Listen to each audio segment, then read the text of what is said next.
1. O sleeper, awake! The long tapers flickered, sending the black shadows wavering along the walls, and the velvet tapestries rippled. Yet there was no wind in the chamber. 4 men stood about the ebony table on which lay the green sarcophagus that gleamed like careen jade. In the upraised right hand of each man a curious black candle burned with a weird greenish light. Outside was night and a lost wind moaning among the black trees. Inside the chamber was tense silence and the wavering of the shadows, while 4 pairs of eyes, burning with intensity, were fixed on the long green case across which cryptic hieroglyphics writhed, as if lent life and movement by the unsteady light. The man at the foot of the sarcophagus leaned over it and moved his candle as if he were writing with a pen, inscribing a mystic symbol in the air. Then he set down the candle in its black gold stick at the foot of the case, and, mumbling some formula unintelligible to his companions, he thrust a broad white hand into his fur-trimmed robe.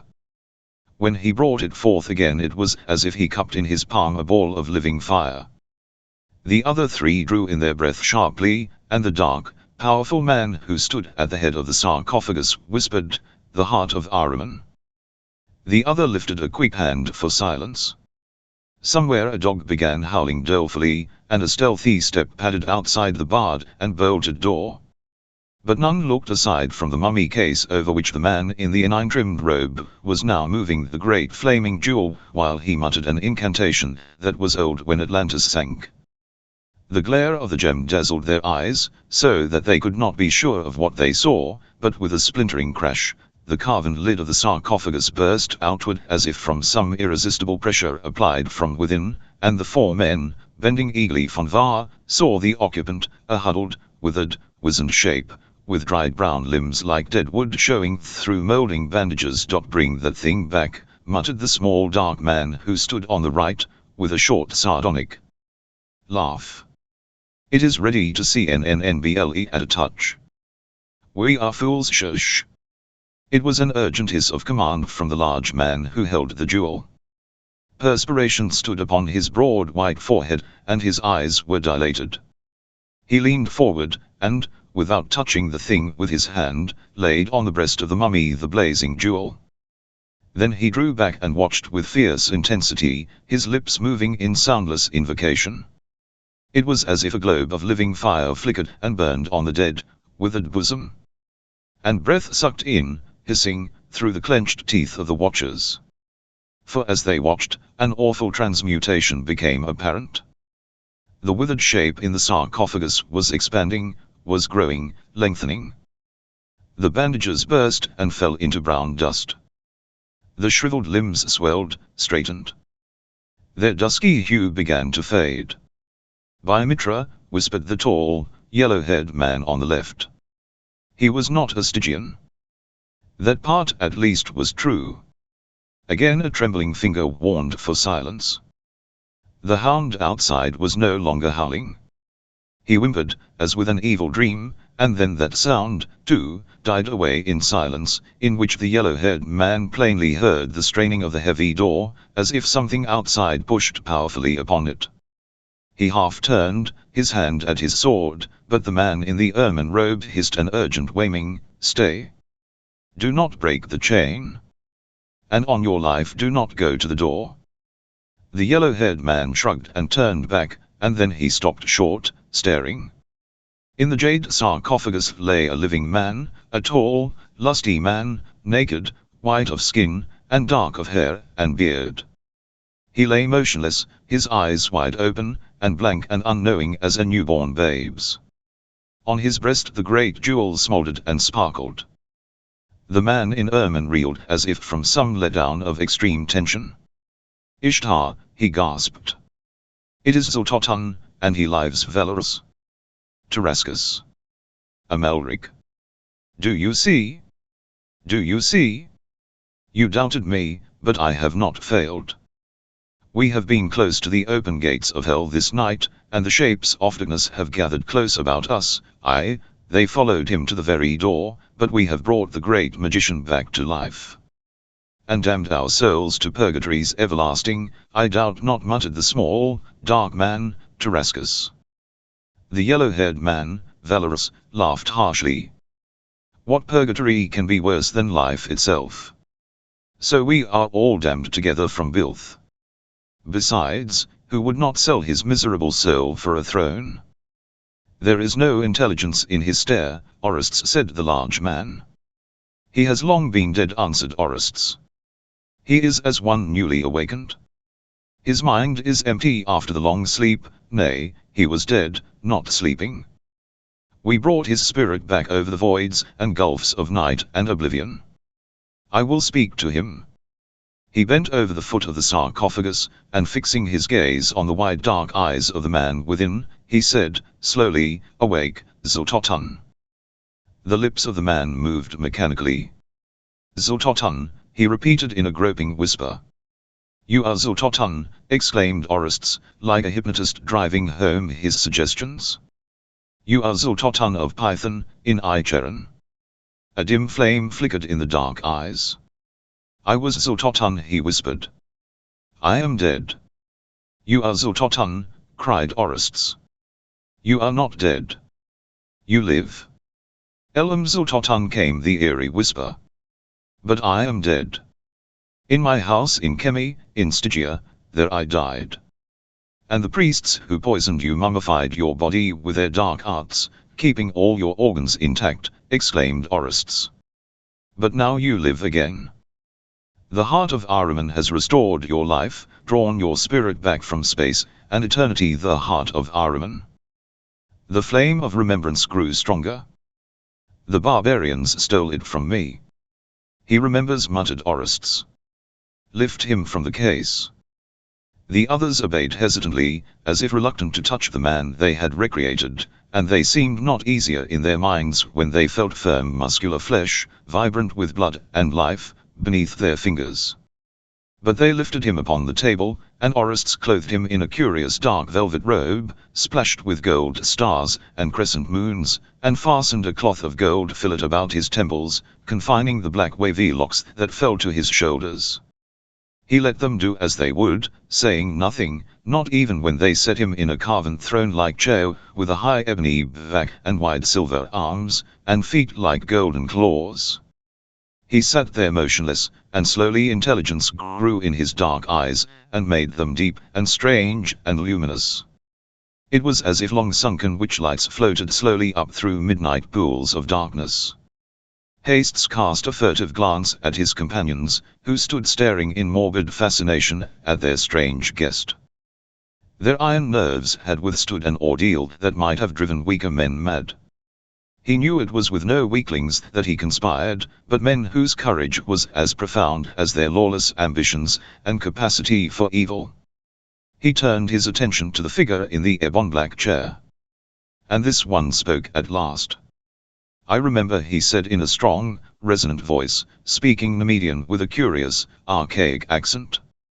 Elam Xiltotun, who was high priest of Set in Python, which was in Icheron.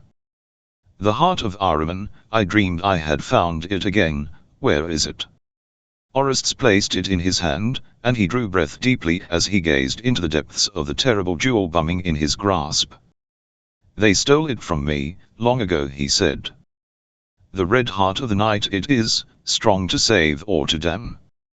It came from afar, and from long ago. While I held it, none could stand before me. But it was stolen from me, and Icheron fell, and I fled in exile into dark Stygia. Much I remember, but much I have forgotten. I have been in a far land, across misty voids and gulfs, and unlit oceans. What is the year? Orestes answered him. It is the waning of the year of the lion, 3,000 years after the fall of Icheron. 3,000 years, murmured the other. So long. Who are you? Elam Orestes, once a priest of Mitra. This man is Amalric, Baron of Tor, in Nemedia. This other is Tarascus, younger brother of the king of Nemedia, and this tall man is Valorous, rightful heir of the throne of Aquilonia. Why have you given me life? Demanded Xiltotun. What do you require of me? The man was now fully alive and awake, his keen eyes reflecting the working of an unclouded brain. There was no hesitation or uncertainty in his manner. He came directly to the point, as one who knows that no man gives something for nothing. Orestes met him with equal candor. We have opened the doors of hell this night to free your soul, and return it to your body because we need your aid. We wish to place Tarascus on the throne of Numidia, and to win for Valorous the crown of Aquilonia. With your necromancy you can aid us. Xaltotun's mind was devious and full of unexpected slants. You must be deep in the arts yourself, Orestes, to have been able to restore my life. How is it that a priest of Mitra knows of the heart of Ahriman, and the incantations of Skelos? I am no longer a priest of Mitra, answered Orestes. I was cast forth from my order because of my delving in black magic. But for Amalric there I might have been burned as a magician. But that left me free to pursue my studies. I journeyed in Zamora, in Ventoia, in Stygia, and among the haunted jungles of Khitai. I read the iron-bound books of Skelos, and talked with unseen creatures in deep wells, and faceless shapes in black reeking jungles. I obtained a glimpse of your sarcophagus in the demon-haunted crypts below the black giant-walled temple of Set in the hinterlands of Stygia, and I learned of the arts that would bring back life to your shriveled corpse. From molding manuscripts I learned of the heart of Ahriman. Then for a year I sought its hiding place, and at last I found it. Then why trouble to bring me back to life, demanded Xaltotun, with his piercing gaze fixed on the priest. Why did you not employ the heart to further your own power? Because no man today knows the secrets of the Held, answered Orestes. Not even in legends live the arts by which to loose its full powers. I knew it could restore life, of its deeper secrets I am ignorant. I merely used it to bring you back to life. It is the use of your knowledge we seek. As for the heart, you alone know its awful secrets. Xaltotun shook his head, staring broodingly into the flaming depths. My necromantic knowledge is greater than the sum of all the knowledge of other men, he said, yet I do not know the full power of the jewel. I did not invoke it in the old days, I guarded it lest it be used against me. At last it was stolen, and in the hands of a feathered shaman of the barbarians it defeated all my mighty sorcery. Then it vanished, and I was poisoned by the jealous priests of Stygia before I could learn where it was hidden. It was hidden in a cavern below the temple of Mitra, in Tarantia, said Orestes. By devious ways I discovered this, after I had located your remains in Set's subterranean temple in Stygia. Zamorian thieves, partly protected by spells I learned from sources better left unmentioned, stole your mummy case from under the very talons of those which guarded it in the dark, and by camel caravan, and galley, and ox wagon it came at last to this city.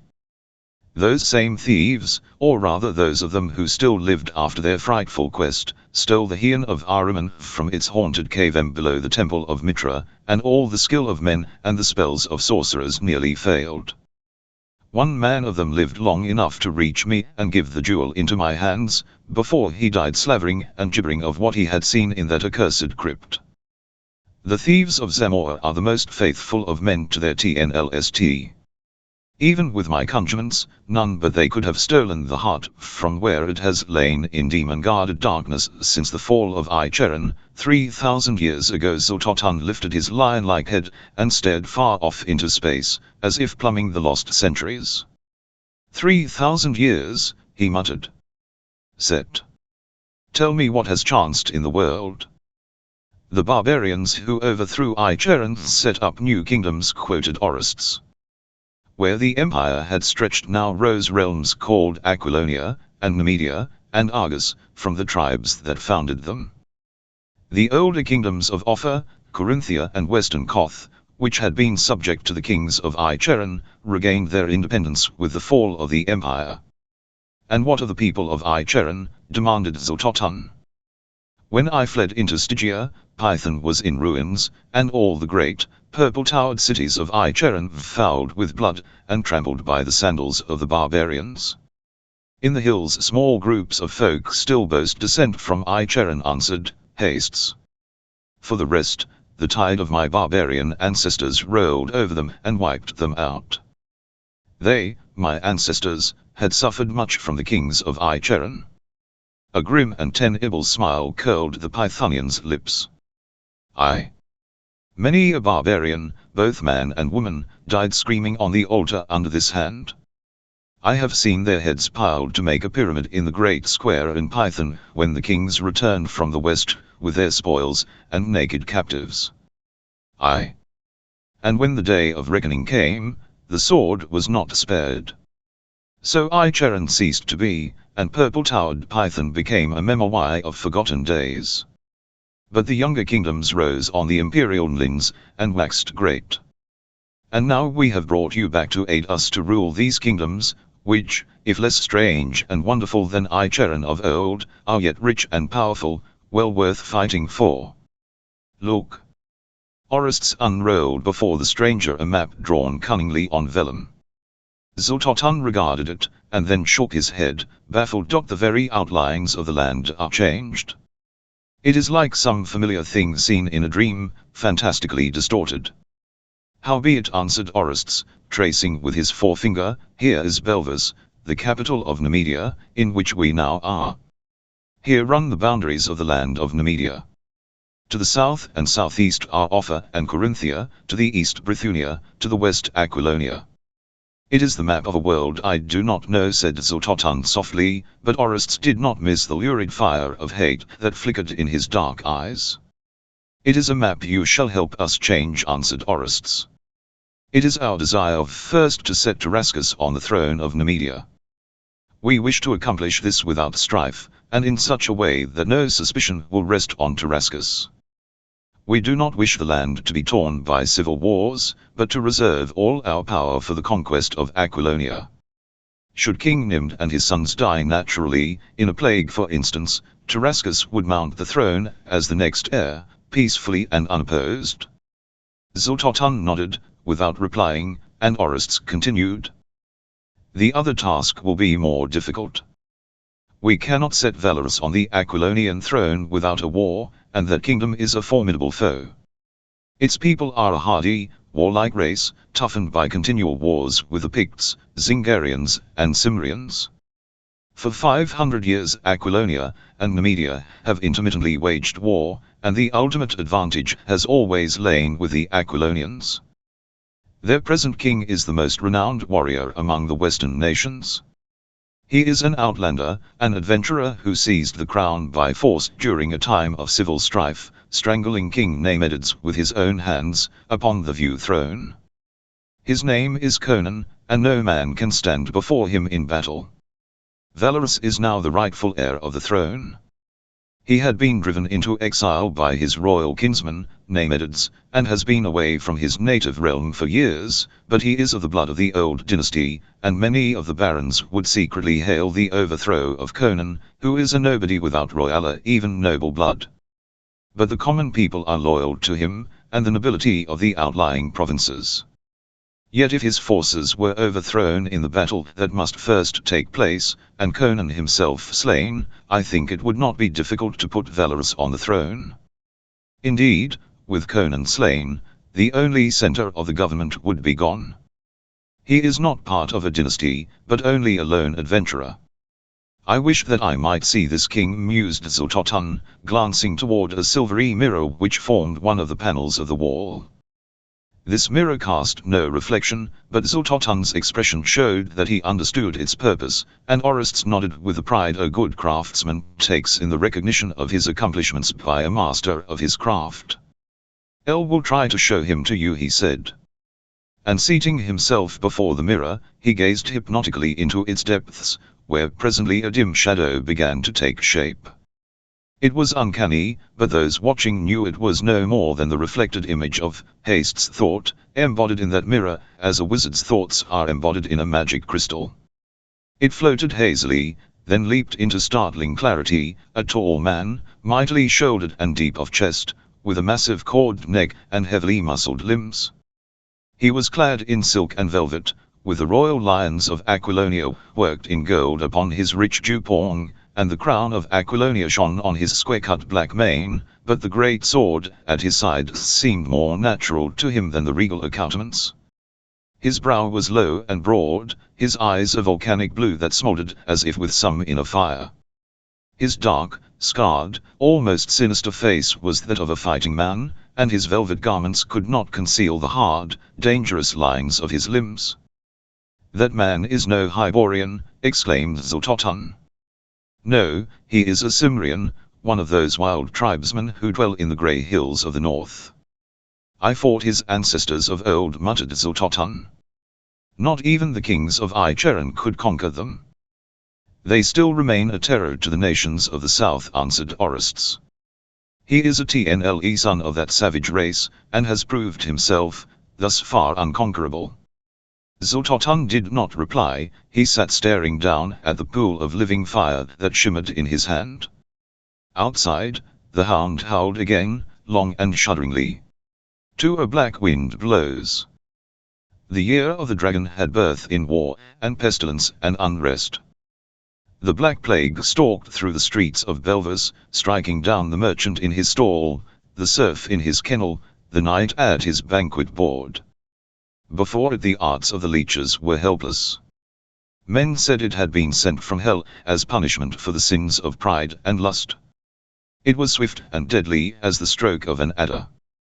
The victim's body turned pummel, and then black, and within a few minutes he sank down dying, and the stench of his own putrefaction was in his nostrils even before death wrenched his soul from his rotting body.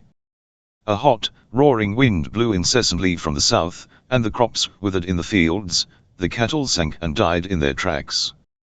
Men cried out on Mitra, and muttered against the king, for somehow, throughout the kingdom, the word was whispered that the king was secretly addicted to loathsome practices and foul debauches in the seclusion of his night palace. And then in that palace death stalked grinning on feet about which swirled the monstrous vapors of the plague. In one night the king died with his 3 sons, and the drums that thundered their dirge drowned the grim and ominous bells that rang from the carts that lumbered through the streets gathering up the rotting dead. That night, just before dawn, the hot wind that had blown for weeks ceased to rustle evilly through the silken window curtains. Out of the none rose a great wind that roared among the towers, and there was cataclysmic thunder, and blinding sheets of lightning, and driving rain. But the dawn shone clean and green and clear, the scorched ground veiled itself in grass, the thirsty crops sprang up anew, and the plague was gone, its miasma swept clean out of the land by the mighty wind.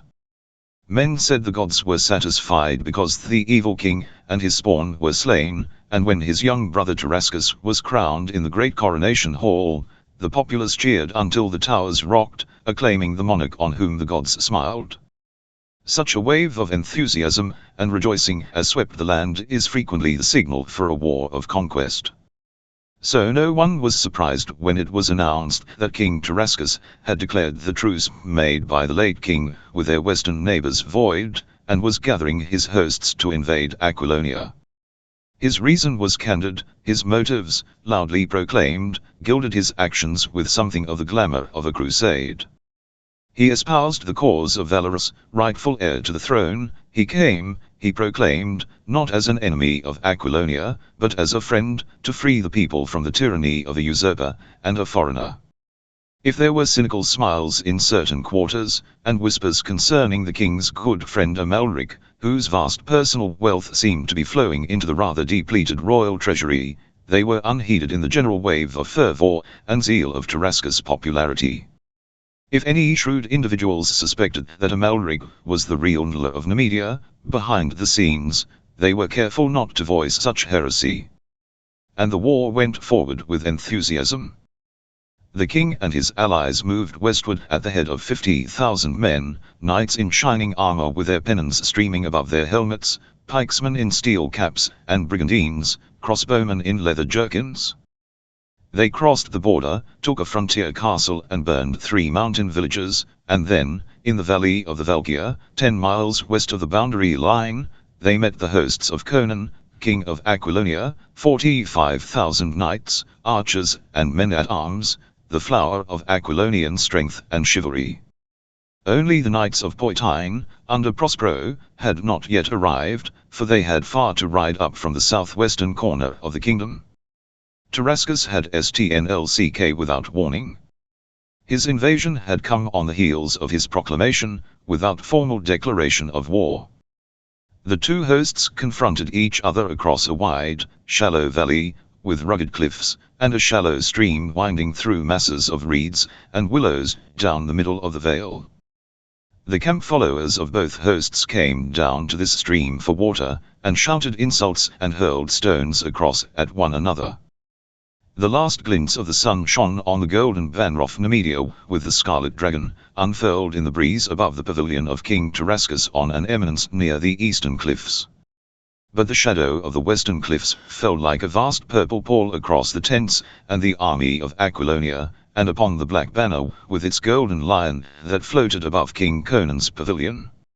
All night the fires flared the length of the valley, and the wind brought the call of trumpets, the clangor of arms, and the sharp challenges of the sentries who paced their horses along either edge of the willow-grown stream. It was in the darkness before dawn that King Conan stiffed on his couch, which was no more than a pile of silks and furs thrown on a dais, and awakened. He stand up, crying out sharply and clutching at his sword. Palantides, his commander, mashing in at the cry, saw his king sitting upright, his hand on his hilt, and perspiration dripping from his strangely pale face. "Your Majesty," exclaimed Palantides. "Is aught amiss?" "What of the camp?" demanded Conan. "Are the guards out?" 500 horsemen patrol the stream, Your Majesty, answered the general. "The Numidians have not offered to move against us in the night. They wait for dawn, even as we." "By Crom," muttered Conan.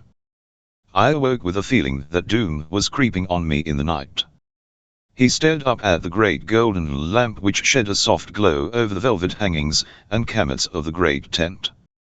They were alone, not even a slave or a page slept on the carpeted floor, but Conan's eyes blazed as they were wont to blaze in the teeth of great peril, and the sword quivered in his hand. Palantides watched him uneasily. Conan seemed to be listening. "Listen," hissed the king. "Did you hear it?" "A furtive step." "7 knights guard your tent, Your Majesty," said Palantides. "None could approach it unchallenged." "Not outside," growled Conan. It seemed to sound inside the tent. Palantides cast a swift, startled look around. The velvet hangings merged with shadows in the corners, but if there had been anyone in the pavilion besides themselves, the general would have seen him. Again he shook his head.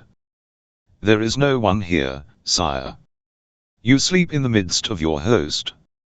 "I'll have seen death strike a king in the midst of thousands," muttered Conan. "Something that walks on invisible feet, and is not seen. Perhaps you were dreaming, Your Majesty," said Palantides, somewhat perturbed. "So I was," grunted Conan. "A devilish dream it was, too. I trod again all the long, weary roads I travelled on my way to the kingship." He fell silent, and Palantides stared at him unspeaking. The king was an enigma to the general, as to most of his civilized subjects. Palantides knew that Conan had walked many strange roads in his wild, eventful life, and had been many things before a twist of fate set him on the throne of Aquilonia. "El saw again the battlefield whereon I was born," said Conan, resting his chin moodily on a massive fist. "I saw myself in a panther-skin loincloth, throwing my spear at the mountain beasts.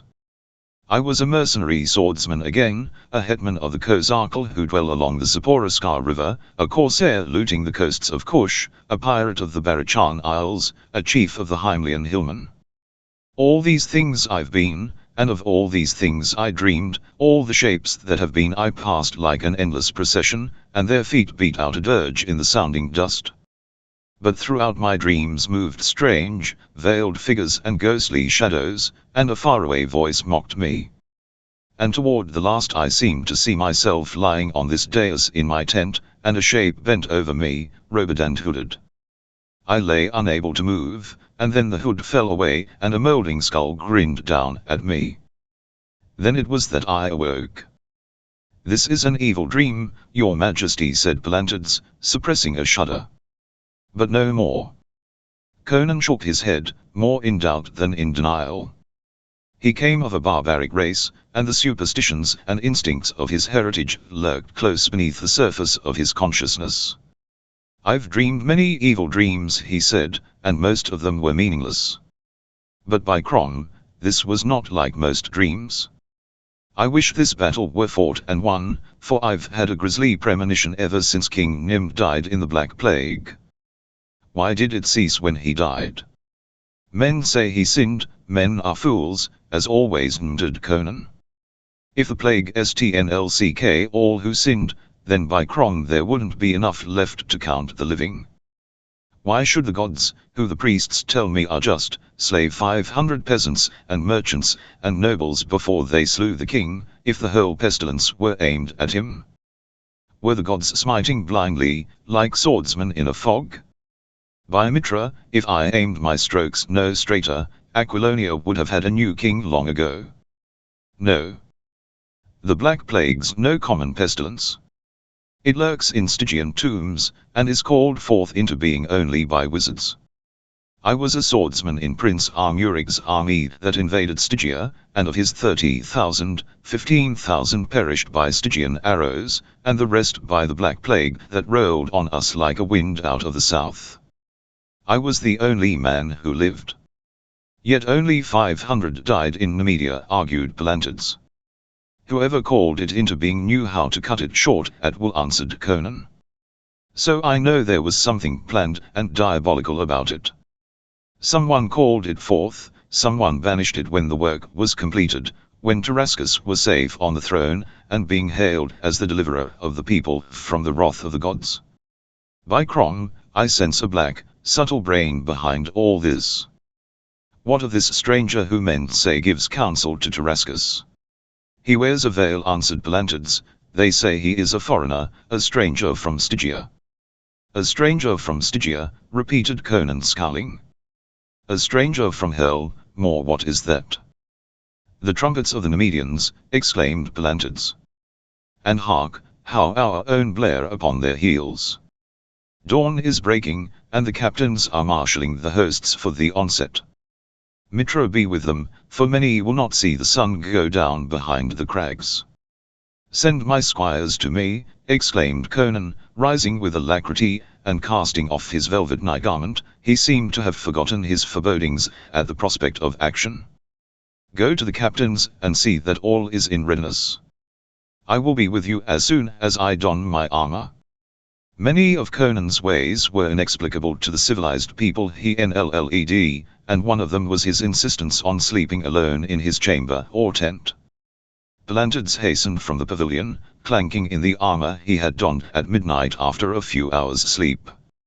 He cast a swift glance over the camp, which was beginning to swarm with activity, mail clinking and men moving about dimly in the uncertain light, among the long lines of tents. Stars still glimmered palely in the western sky, but long pink streamers stretched along the eastern horizon, and against them the dragon banner of Nemedia flung out its billowing silken folds. Palantids turned toward a smaller tent nearby, where slept the royal squires. These were tumbling out already, roused by the trumpets. And as Palantids called to them to hasten, he was frozen speechless by a deep fierce shout, and the impact of a heavy blow inside the king's tent, followed by the heart-stopping crash of a falling body. There sounded a low laugh that turned the general's blood to ice. Echoing the cry, Palantids wheeled and rushed back into the pavilion. He cried out again as he saw Conan's powerful frame stretched out on the carpet. The king's great two-handed sword lay near his hand, and a shattered tent-pole seemed to show where his stroke had fallen. Palantids' sword was out, and he glared about the tent, but nothing met his gaze. Save for the king and himself, it was empty, as it had been when he left it. "Your Majesty." Palantids threw himself on his knee beside the fallen giant. Conan's eyes were open, they blazed up at him with full intelligence and recognition. His lips writhed, but no sound came forth. He seemed unable to move. Voices sounded without. Palantids rose swiftly and stepped to the door. The royal squires and one of the knights who guarded the tent stood there. We heard a sound within, said the knight apologetically. Is all well with the king? Palantids regarded him searchingly. None has entered or left the pavilion this night. None save yourself, my lord, answered the knight, and Palantids could not doubt his honesty. The king stumbled and dropped his sword, said Palantids briefly. Return to your post. As the knight tumbled away, the general covertly motioned to the 5 royal squires, and when they had followed him in, he drew the flap closely. They turned pale at the sight of the king stretched upon the carpet, but Palantids' quick gesture checked their exclamations. The general bent over him again, and again Conan made an effort to speak. The veins in his temples and the cords in his neck swelled with his efforts, and he lifted his head clear of the ground. Voice came at last, mumbling and half-intelligible. The thing in the corner? Palantids lifted his head, and looked fearfully about him. He saw the pale faces of the squires in the lamplight, the velvet shadows that lurked along the walls of the pavilion. That was all. There is nothing here, your majesty, he said. It was there, in the cummer, muttered the king, tossing his lion-maned head from side to side in his efforts to rise. A man, at least he looked like a man, wrapped in rags like a mummy's bandages, with a molding cloak drawn about him, and a hood. All I could see was his eyes, as he crouched there in the shadows. I thought he was a shadow himself, until I saw his eyes. They were like black jewels. I made at him and swung my sword, but I missed him clean, how, Crom knows, and splintered that pole instead. He caught my wrist as I staggered off balance, and his fingers bummed like hot iron. All the strength went out of me, and the floor rose and struck me like a club. Then he was gone, and I was down, and, curse, can't move. I'm paralyzed. Palantids lifted the giant's hand, and his flesh crawled. On the king's wrist showed the blue marks of long, lean fingers. What hand could grip so hard as to leave its print on that thick wrist? Palantids remembered that low laugh he had heard as he rushed into the tent, and cold perspiration beaded his skin. It had not been Conan who laughed. This is a thing diabolical, whispered a trembling squire. Enlen say the children of darkness war for Tarascus. Be silent, ordered Palantids sternly. Outside, the dawn was dimming the stars. A light wind sprang up from the peaks, and brought the fanfare of 1,000 trumpets. At the sound a convulsive shudder ran through the king's mighty form. Again the veins in his temples knotted as he strove to break the invisible shackles, which crushed him down. Put my harness on me and tie me into my saddle, he whispered. I lead the charge yet. Palantids shook his head, and a squire plucked his skirt. My lord, we are lost if the host learns the king has been smitten. Only he could have led us to victory this day. Help me lift him on the dais, answered the general. They obeyed, and laid the helpless giant on the furs, and spread a silken cloak over him. Palantids turned to the 5 squires, and searched their pale faces long before he spoke. Our lips must be sealed forever as to what happens in this tent, he said at last. The kingdom of Aquilonia depends upon it. One of you go and fetch me the officer Velinus, who is a captain of the Pelian spearmen. The squire indicated bowed and hastened from the tent, and Palantids stood staring down at the stricken king, while outside trumpets blared, drums thundered, and the roar of the multitudes rose in the growing dawn. Presently the squire returned with the officer Palantids had named, a tall man, broad and powerful, built much like the king. Like him, also, he had thick black hair. But his eyes were grey, and he did not resemble Conan in his features. The king is stricken by a strange malady, said Palantids briefly. A great honor is yours, you are to wear his armor, and ride at the head of the host today. None must know that it is not the king who rides. It is an honor for which a man might gladly give up his life, stammered the captain, overcome by the suggestion. Mitra grant that I do not fail of this mighty TMST. And while the fallen king stared with bumming eyes that reflected the bitter rage and humiliation that ate his heart, the squires stripped Valinus off mail shirt, burgane, and leg pieces, and clad him in Conan's armor of black plate mail, with the visored salad, and the dark plumes nodding over the wyvern crest.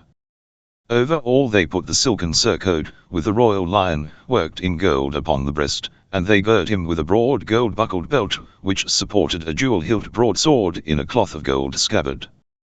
While they worked, Nungputs clamoured outside, arms clanged, and across the river rose a deep-throated roar, as squadron after squadron swung into place. Full-armed, Valinus dropped to his knee, and bent his plumes before the figure that lay on the dais. "Lord King, Mitra grant that I do not dishonour the harness I wear this day. Bring me Tarasca's head and I'll make you a baron." In the stress of his anguish Conan's veneer of civilization had fallen from him. His eyes flamed, he ground his teeth in fury and bloodlust, as barbaric as any tribesman in the Cimmerian hills. 3. The cliffs reel. The Aquilonian host was drawn up, long serried lines of pikesmen and horsemen in gleaming steel, when a giant figure in black armor emerged from the royal pavilion, and as he swung up into the saddle of the black stallion held by 4 squires, a roar that shook the mountains went up from the host. They shook their blades and thundered forth their acclaim of their warrior king, knights in gold-chased armor, pikesmen in mail coats and basonets, archers in their leather jerkins, with their longbows in their left hand. The host on the opposite side of the valley was in motion, trotting down the long gentle slope toward the river, their steel shone through the mists of morning that swirled about their horses' feet. The Aquilonian host moved leisurely to meet them. The measured tramp of the armored horses made the ground tremble. Banners flung out long silken folds in the morning wind, lances swayed like a bristling forest, dipped and sank, their pennons fluttering about them. 10 men-at-arms, grim, taciturn veterans who could hold their tongues, guarded the royal pavilion. 1 squire stood in the tent, peering out through a slit in the duvet.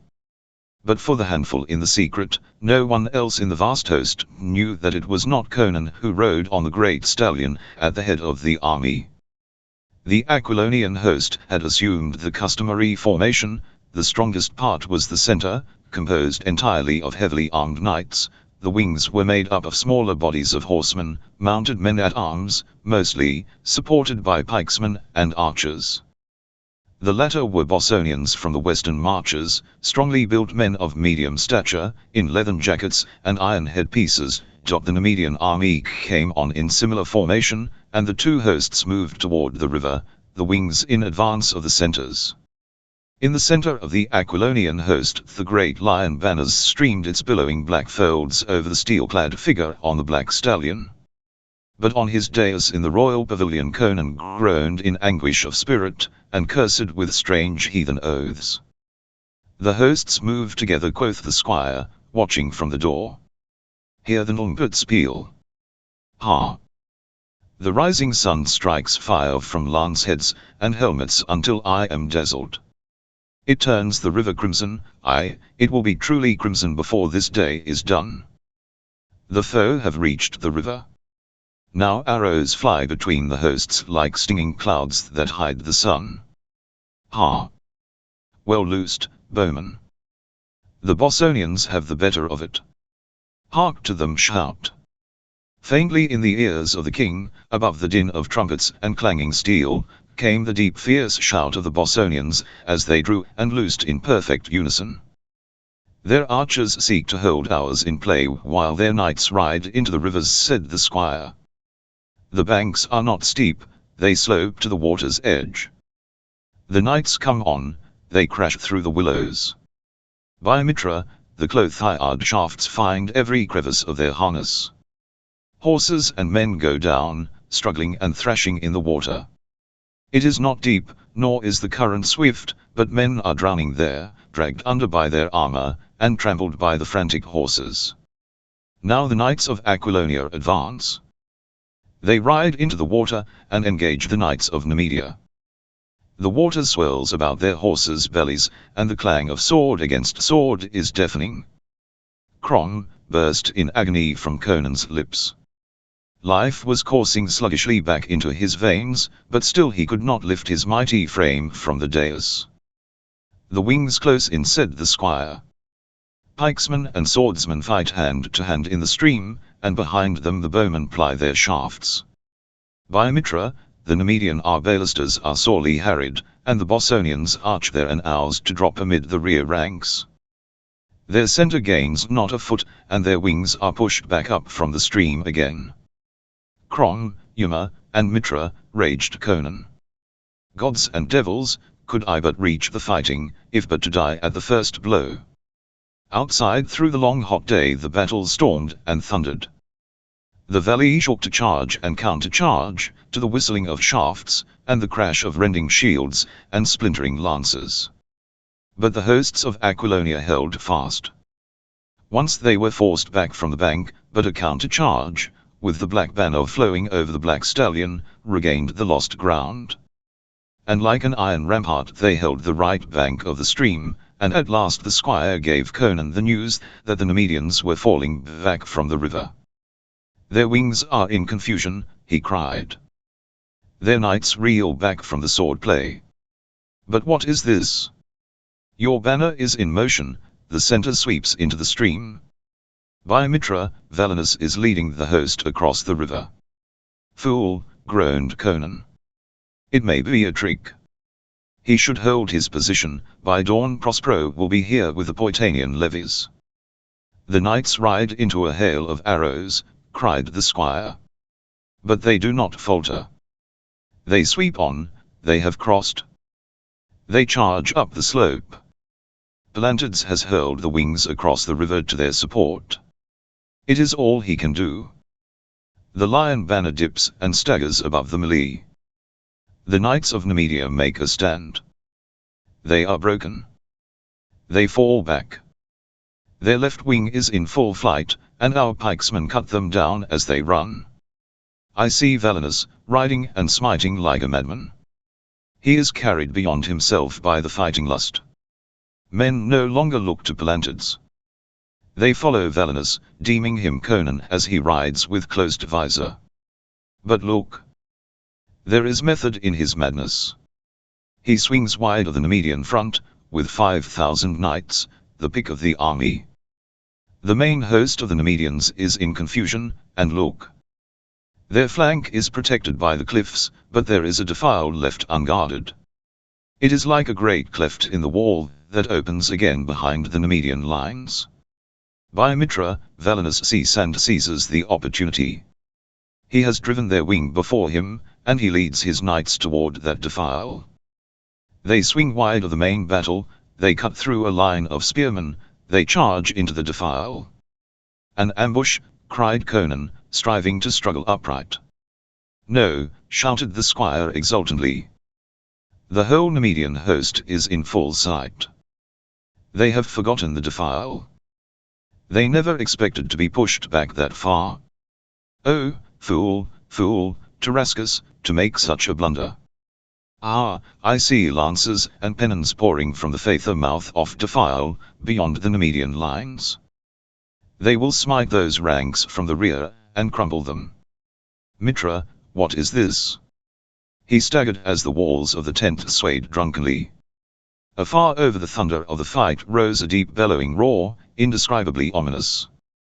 "The cliffs reel," shrieked the squire. "Ah, gods, what is this? The river foams out of its channel, and the peaks are crumbling. The ground shakes, and horses and riders in armor are overthrown. The cliffs are falling."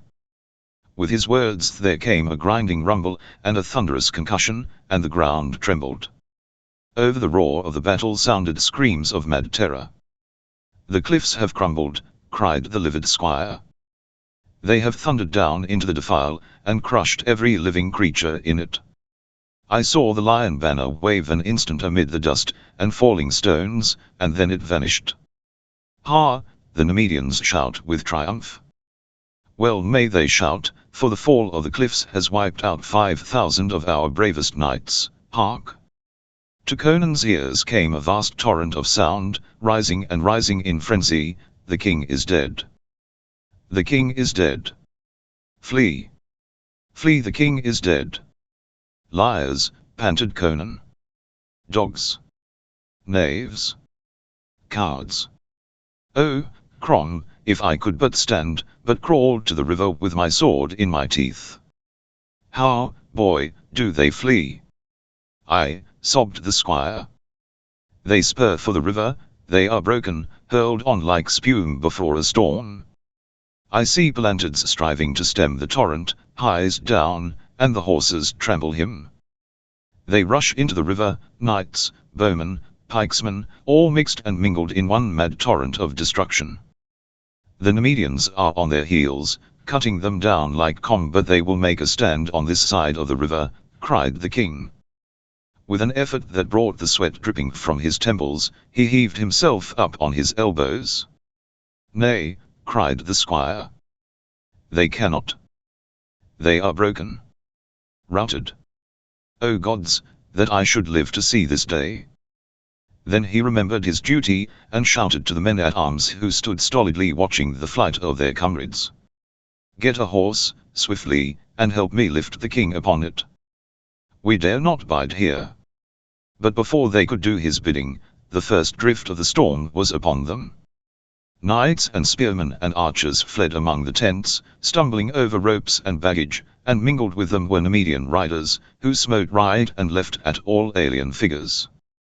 Tent ropes were cut, fires sprang up in 100 places, and the plundering had already begun. The grim guardsmen about Conan's tent died where they stood, smiting and thrusting, and over their mangled corpses beat the hoofs of the conquerors.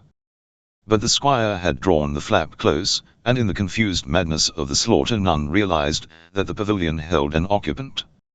So the flight and the pursuit swept past, and roared away up the valley, and the squire looked out presently to see a cluster of men approaching the royal tent, with evident purpose. Here comes the king of Nemedia with 4 companions, and his squire, quoth he. He will accept your surrender, my fair lord. Surrender the devil's heart, gritted the king. He had forced himself up to a sitting posture.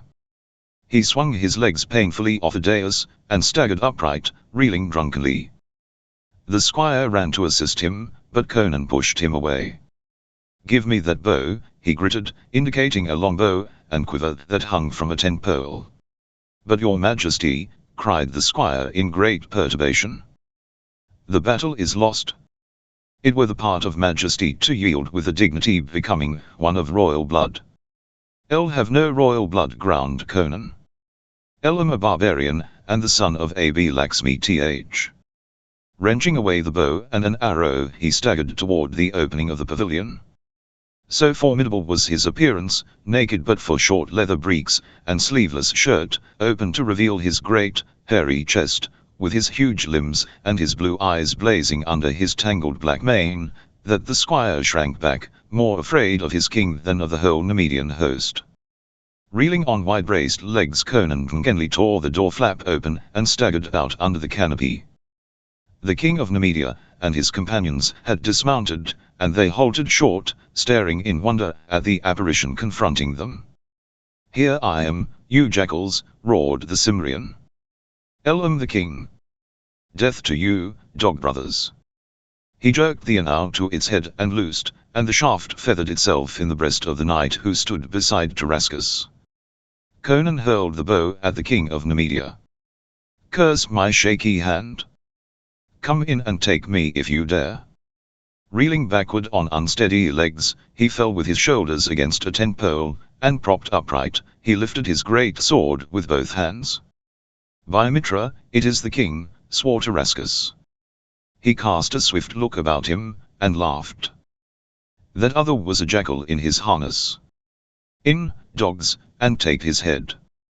The 3 soldiers, men-at-arms wearing the emblem of the royal guards, rushed at the king, and one felled the squire with a blow of a mace. The other 2 fared less well. As the first rushed in, lifting his sword, Conan met him with a sweeping stroke that severed mail links like cloth, and sheared the Nemedian's arm and shoulder clean from his body. His corpse, pitching backward, fell across his companion's legs. The man stumbled, and before he could recover, the great sword was through him. Conan wrenched out his steel with a racking gasp, and staggered back against the tent pole. His great limbs trembled, his chest heaved, and sweat poured down his face and neck. But his eyes flamed with exultant savagery, and he panted, "Why do you stand afar off, dog of Belvis? I can't reach you, come in and die." Tarascus hesitated, glanced at the remaining Manathans, and his squire, a gaunt, saturnine man in black mail, and took a step forward. He was far inferior in size and strength to the giant Cimmerian, but he was in full armor, and was famed in all the western nations as a swordsman. But his squire caught his arm. "Nay, your majesty, do not throw away your life. I will summon archers to shoot this barbarian, as we shoot lions." Neither of them had noticed that a chariot had approached while the fight was going on, and now came to a halt before them. But Conan saw, looking over their shoulders, and a queer chill sensation crawled along his spine.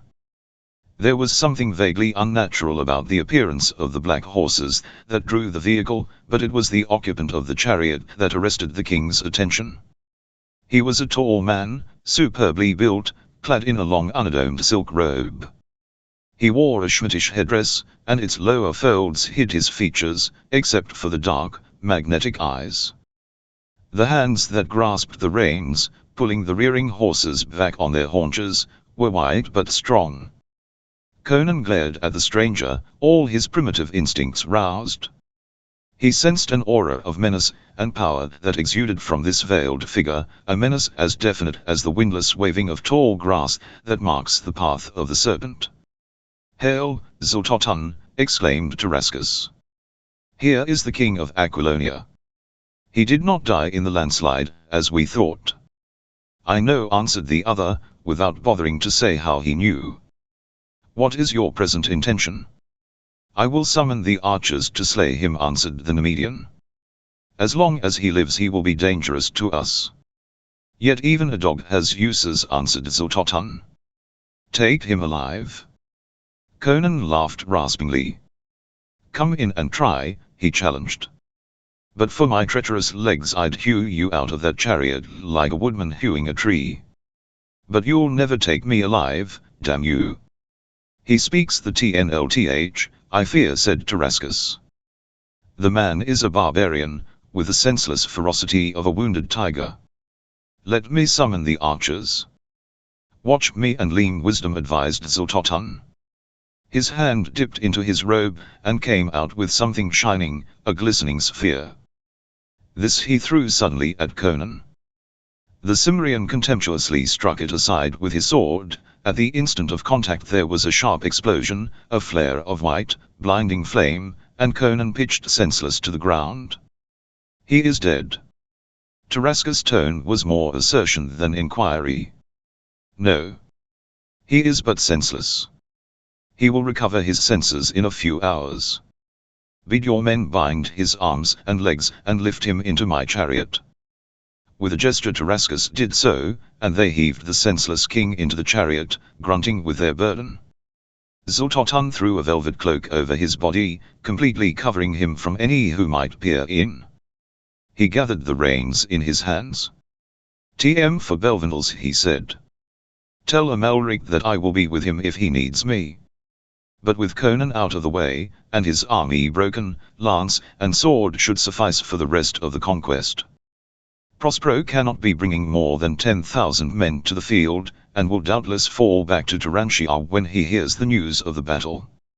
Say nothing to Amalric or Valorous or anyone about our capture. Let them think Conan died in the fall of the cliffs." He looked at the man-at-arms for a long space, until the guardsman moved restlessly, nervous under the scrutiny. "What is that about your waist?" Xaltotan demanded.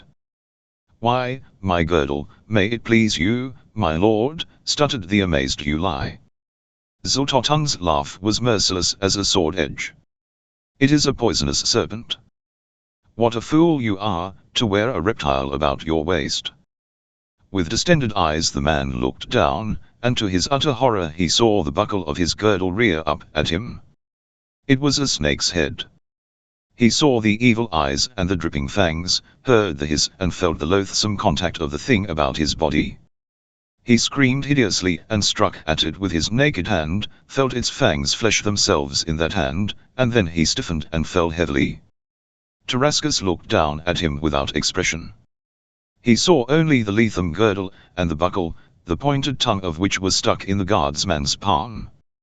Xlototun turned his hypnotic gaze on Tarascus' squire, and the man turned ashen and began to tremble, but the king interposed, "Nay, we can T1 street him."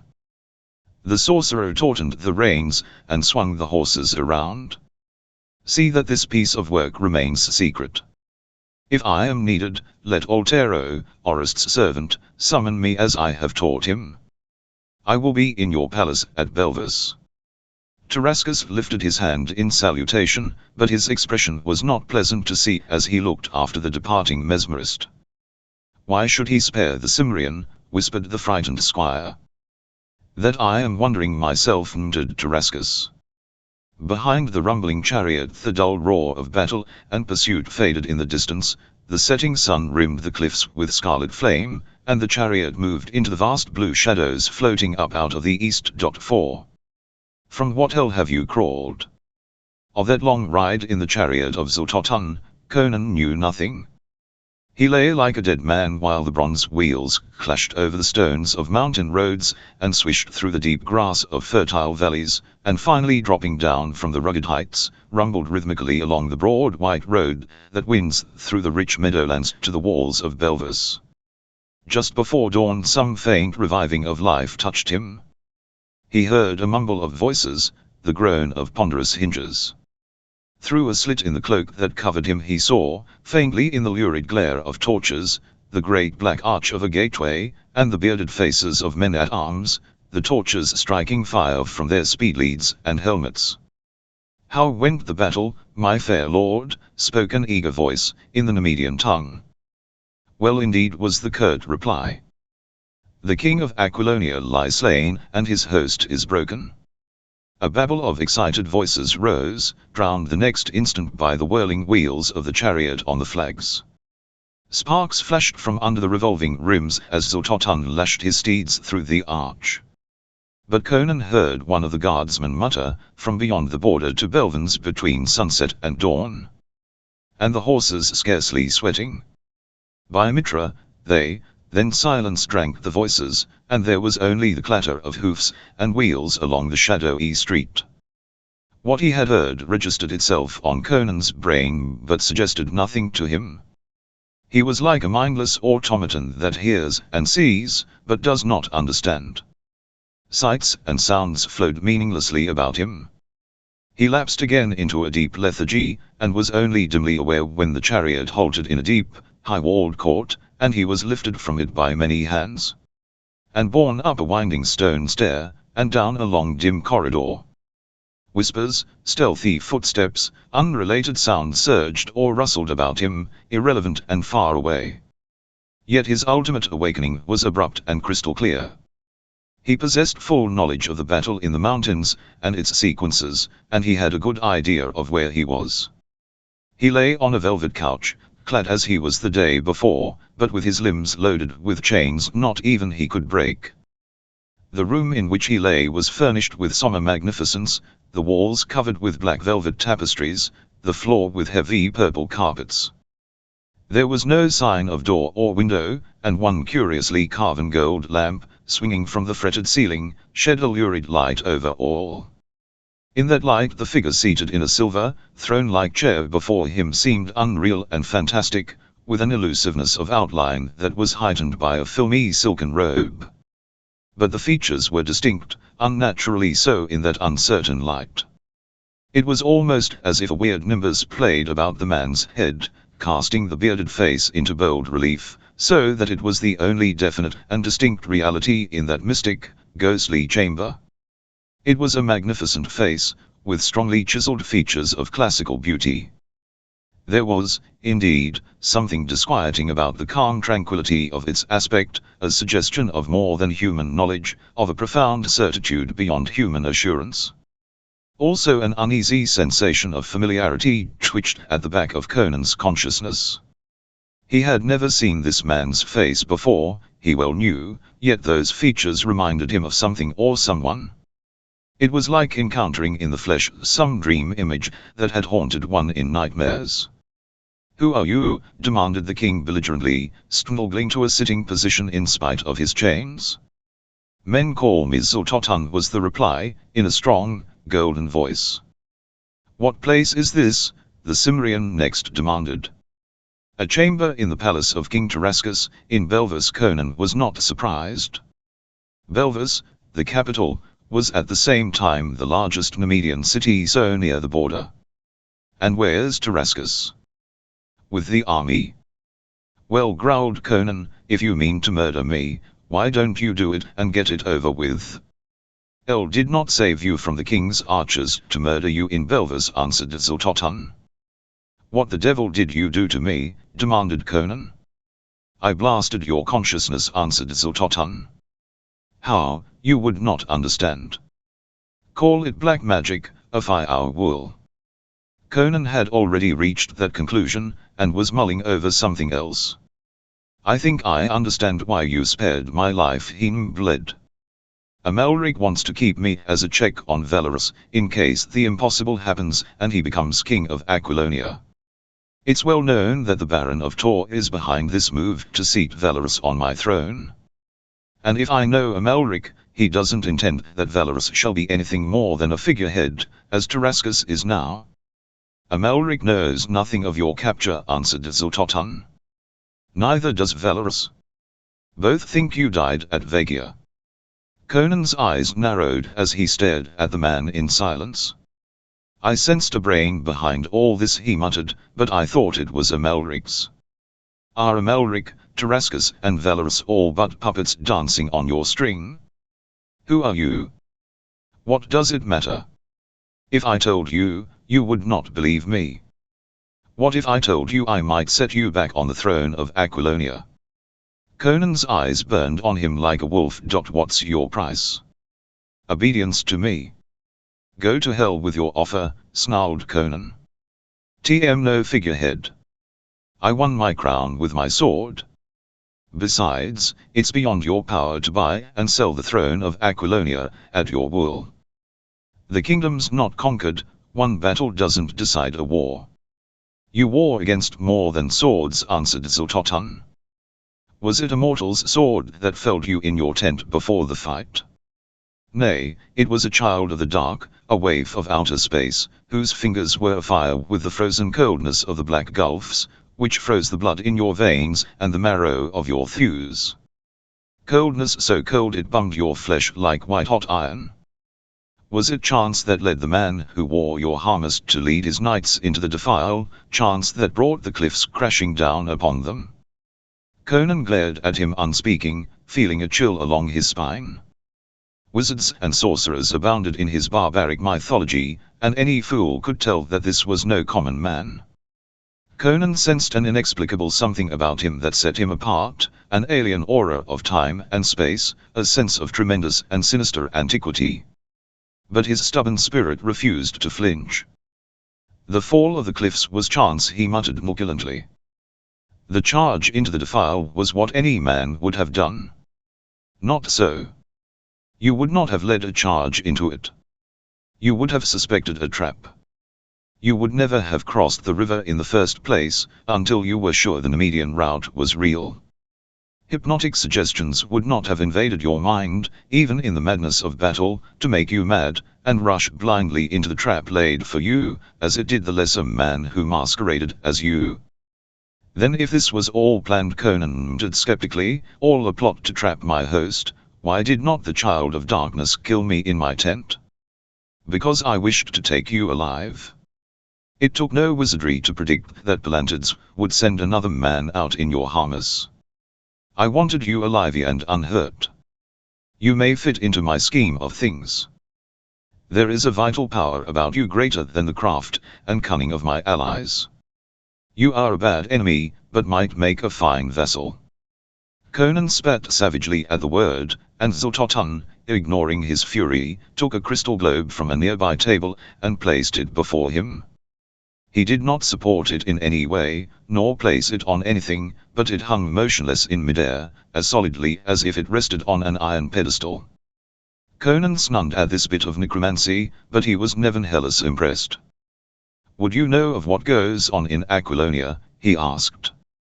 Conan did not reply, but the sudden rigidity of his form betrayed his interest. Zultotun stared into the cloudy depths, and spoke. "It is now the evening of the day after the Battle of Valkia. Last night the main body of the army camped by Valkia, while squadrons of knights harried the fleeing Aquilonians. At dawn the host broke camp and pushed westward through the mountains. Prospero, with 10,000 Poetanians, was miles from the battlefield when he met the fleeing survivors in the early dawn. He had pushed on all night, hoping to reach the field before the battle joined. Unable to rally the remnants of the broken host, he fell back toward Turanshia. Riding hard, replacing his wearied horses with steeds seized from the countryside, he approaches Turanshia. See his weary knights, their armor grey with dust, their pennons drooping as they push their tired horses through the plain. I see, also, the streets of Turanshia. The city is in turmoil. Somehow word has reached the people of the defeat and the death of King Conan. The mob is mad with fear, crying out that the king is dead, and there is none to lead them against the Nemedians. Giant shadows rush on Aquilonia from the east, and the sky is black with vultures." Conan cursed deeply. What are these but words? The raggedest beggar in the street might prophesy as much. If you say you saw all that in the glass ball, then you're a liar as well as a knave, of which last there's no doubt. Prospero will hold Turanshia, and the barons will rally to him. Count Trusero of Poitine commands the kingdom in my absence, and he'll drive these Nemedian dogs howling back to their kennels. What are 50,000 Nemedians? Aquilonia will swallow them up. They'll never see Belvis again. It's not Aquilonia which was conquered at Valkia, it was only Conan. Aquilonia is doomed, answered Zultotun, unmoved. Lance and axe and torch shall conquer her, or if they fail, powers from the dark of ages shall march against her. As the cliffs fell at Valkia, so shall walled cities and mountains fall, if the need arise, and rivers roar from their channels to drown whole provinces. Better if steel and bowstring prevail without further aid from the arts, for the constant use of mighty spells sometimes sets forces in motion that might rock the universe. From what hell have you crawled, you night dog, muttered Conan, staring at the man. The Cimmerian involuntarily shivered, he sensed something incredibly ancient, incredibly evil. Zultotun lifted his head, as if listening to whispers across the void. He seemed to have forgotten his prisoner. Then he shook his head impatiently, and glanced impersonally at Conan. What? Why, if I told you, you would not believe me. But I am wearied of conversation with you. It is less fatiguing to destroy a walled city than it is to frame my thoughts in words a brainless barbarian can understand. If my hands were free, opined Conan, I'd soon make a brainless corpse out of you. I do not doubt it, if I were fool enough to give you the opportunity, answered Zultotun, clapping his hands. His manner had changed, there was impatience in his tone, and a certain nervousness in his manner, though Conan did not think this attitude was in any way connected with himself. Consider what I have told you, barbarian, said Zultotun. You will have plenty of leisure. I have not yet decided what I shall do with you. It depends on circumstances yet unborn. But let this be impressed upon you, that if I decide to use you in my game, it will be better to submit without resistance than to suffer my wrath. Conan spat a curse at him, just as hangings that masked a door swung apart, and 4 giant Negroes entered. Each was clad only in a silken breechcloth supported by a girdle, from which hung a great key. Zultotun gestured impatiently toward the king, and tummed away, as if dismissing the matter entirely from his mind. His fingers twitched queerly. From a carven green jade box he took a handful of shimmering black dust, and placed it in a brazier which stood on a golden tripod at his elbow. The crystal globe, which he seemed to have forgotten, fell suddenly to the floor, as if its invisible support had been removed. Then the blacks had lifted Conan, for so loaded with chains was he that he could not walk, and carried him from the chamber. A glance back, before the heavy, gold-bound teak door was closed, showed him Zultotan leaning back in his throne-like chair, his arms folded, while a thin wisp of smoke curled up from the brazier. Conan's scalp prickled. In Stygia, that ancient and evil kingdom that lay far to the south, he had seen such black dust before. It was the pollen of the black lotus, which creates death-like sleep and monstrous dreams, and he knew that only the grisly wizards of the Black Ring, which is the nadir of evil, voluntarily seek the scarlet nightmares of the Black Lotus, to revive their necromantic powers. The Black Ring was a fable, and a lie to most folk of the Western world, but Conan knew of its ghastly reality, and its grim votaries who practice their abominable sorceries amid the black vaults of Stygia, and the night domes of accursed Sabati. He glanced back at the cryptic, gold-bound door, shuddering at what it hid. Whether it was day or night the king could not tell. The palace of King Tarascus seemed a shadowy, night place, that shunned natural illumination. The spirit of darkness and shadow hovered over it, and that spirit, Conan felt, was embodied in the stranger Zultotan. The Negroes carried the king along a winding corridor so dimly lighted that they moved through it like black ghosts bearing a dead man, and down a stone stair that wound endlessly. A torch in the hand of one cast the great deformed shadows streaming along the wall. It was like the descent into hell of a corpse borne by dusky demons. At last they reached the foot of the stair, and then they traversed a long straight corridor, with a blank wall on one hand pierced by an occasional arched doorway with a stair leading up behind it, and on the other hand another wall showing heavy barred doors at regular intervals of a few feet. Halting before one of these doors, one of the blacks produced the key that hung at his girdle, and turned it in the lock. Then, pushing open the grille, they entered with their captive. They were in a small dungeon with heavy stone walls, floor and ceiling, and in the opposite wall there was another grilled door. What lay beyond that door Conan could not tell, but he did not believe it was another corridor. The glimmering light of the torch, flickering through the bars, hinted at shadowy spaciousness and echoing depths. In one corner of the dungeon, near the door through which they had entered, a cluster of rusty chains hung from a great iron ring set in the stone. In these chains a skeleton dangled. Conan glared at it with some curiosity, noticing the state of the bare bones, most of which were splintered and broken. The skull, which had fallen from the vertebrae, was CNLSHED as if by some savage blow of tremendous force. Stolidly one of the blacks, not the one who had opened the door, removed the chains from the ring, using his key on the massive lock, and dragged the mass of rusty metal and shattered bones over to one side. Then they fastened Conan's chains to that ring, and the third black turned his key in the lock of the farther door, grunting when he had assured himself that it was properly fastened. Then they regarded Conan critically, slit-eyed ebony giants, the torch striking highlights from their glossy skin. He who held the key to the nearer door was moved to remark, gutturally, "This your palace now, White Dog King?" "None but master and we know. All palace sleep. We keep secret. You live and die here, maybe. Like him." He contemptuously kicked the shattered skull, and sent it clattering across the stone floor.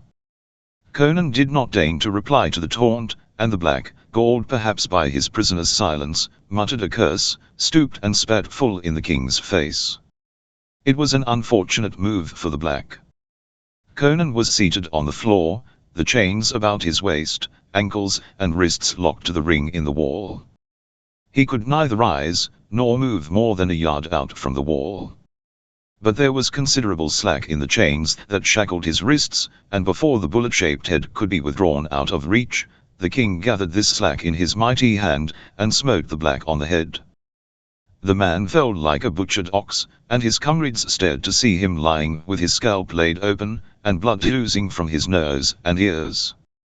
But they attempted no reprisal, nor did they accept Conan's urgent invitation to approach within reach of the bloody chain in his hand. Presently, grunting in their ape-like speech, they lifted the senseless black, and bore him out like a sack of wheat, arms and legs dangling.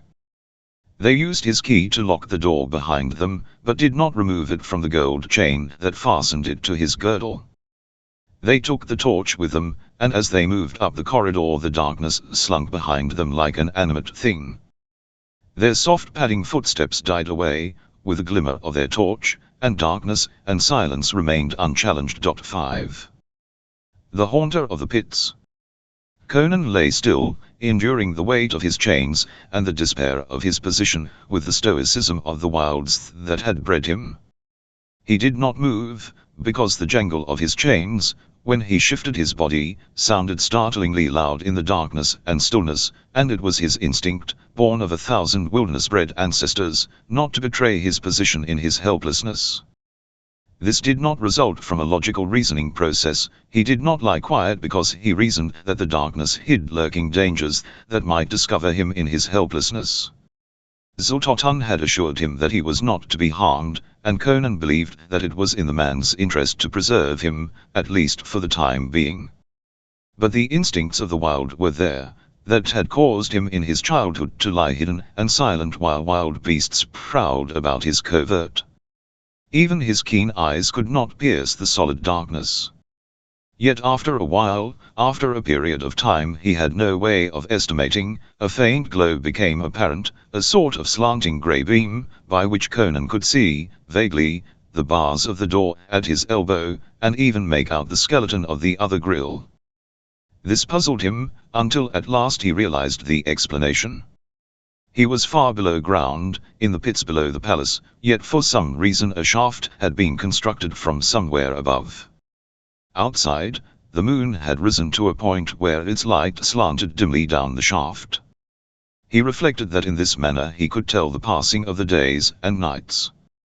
Perhaps the sun, too, would shine down that shaft, though on the other hand it might be closed by day. Perhaps it was a subtle method of torture, allowing a prisoner but a glimpse of daylight or moonlight. His gaze fell on the broken bones in the farther corner, glimmering dimly. He did not tax his brain with futile speculation as to who the wretch had been and for what reason he had been doomed, but he wondered at the shattered condition of the bones. They had not been broken on a rack. Then, as he looked, another unsavory detail made itself evident. The shin bones were split lengthwise, and there was but one explanation: they had been broken in that manner in order to obtain the marrow. Yet what creature but man breaks bones for their marrow? Perhaps those remnants were mute evidence of a horrible, cannibalistic feast, of some wretch driven to madness by starvation. Conan wondered if his own bones would be found, at some future date, hanging in their rusty chains. He fought down the unreasoning panic of a trapped wolf. The Cimmerian did not curse, scream, weep or rave as a civilized man might have done. But the pain and turmoil in his bosom were none the less fierce. His great limbs quivered with the intensity of his emotions. Somewhere, far to the westward, the Nemedian host was slashing and burning its way through the heart of his kingdom. The small host of the Poitanians could not stand before them. Prospero might be able to hold Turantia for weeks or months, but eventually, if not relieved, he must surrender to greater numbers. Surely the barons would rally to him against the invaders. But in the meanwhile he, Conan, must lie helpless in a darkened cell, while others led his spears and fought for his kingdom. The king ground his powerful teeth in red rage. Then he stiffened as outside the farther door he heard a stealthy step. Straining his eyes he made out a bent, indistinct figure outside the grille. There was a rasp of metal against metal, and he heard the clink of tumblers, as if a key had been turned in the lock. Then the figure moved silently out of his range of vision. Some guard, he supposed, trying the lock. After a while he heard the sound repeated faintly somewhere farther on, and that was followed by the soft opening of a door, and then a swift scurry of softly shod feet retreated in the distance. Then silence fell again. Conan listened for what seemed a long time, but which could not have been, for the moon still shone down the hidden shaft, but he heard no further sound. He shifted his position at last, and his chains clanked. Then he heard another, lighter footfall, a soft step outside the nearer door, the door through which he had entered the cell.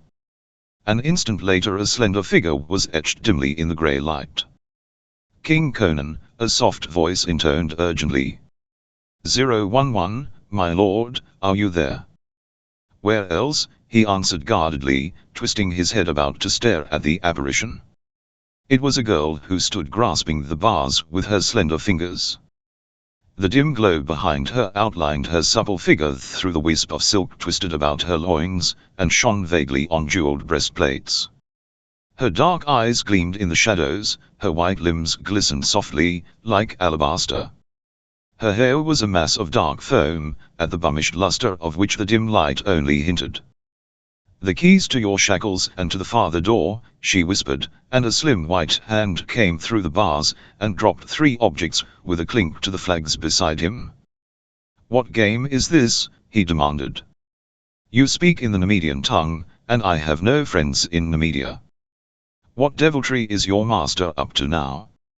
Has he sent you here to mock me?" "It is no mockery." The girl was trembling violently. Her bracelets and breastplates clinked against the bars she grasped. "Elsewhere by Mitra. I stole the keys from the black jailers. They are the keepers of the pits, and each bears a key which will open only one set of locks. I made them chunk. The one whose head you broke was carried away to a leech, and I could not get his key. But the others I stole. Oh, please do not loiter. Beyond these dungeons lie the pits which are the doors to hell." Somewhat impressed, Conan tried the keys dubiously, expecting to meet only failure, and a burst of mocking laughter. But he was galvanized to discover that one, indeed, loosed him of his shackles, fitting not only the lock that held them to the ring, but the locks on his limbs as well. A few seconds later he stood upright, exulting fiercely in his comparative freedom. A quick stride carried him to the grill, and his fingers closed about a bar, and the slender wrist that was pressed against it, imprisoning the owner, who lifted her face bravely to his fierce gaze. "Who are you, girl?" he demanded. "Why do you do this?" "I am only Zenobia," she murmured, with a catch of breathlessness, as if in fright, "only a girl of the king's seraglio." "Unless this is some cursed trick," muttered Conan, "I cannot see why you bring me these keys." She bowed her dark head, and then lifted it and looked full into his suspicious eyes. Tears sparkled like jewels on her long dark lashes. "I'm only a girl of the king's seraglio," she said, with a certain proud humility. "He has never glanced at me, and probably never will. I am less than one of the dogs that gnaw the bones in his banquet hall. But I am no painted toy, I am of flesh and blood. I breathe, hate, fear, rejoice and love. And I have loved you, King Conan, ever since I saw you riding at the head of your knights along the streets of Belvis, when you visited King Nimd, years ago. My heart tugged at its strings to leap from my bosom, and fall in the dust of the street under your horse's hoofs." Color flooded her countenance as she spoke, but her dark eyes did not waver. Conan did not at once reply. Wild and passionate and untamed he was, yet any but the most brutish of men must be touched with a certain awe or wonder at the bearing of a woman's naked soul.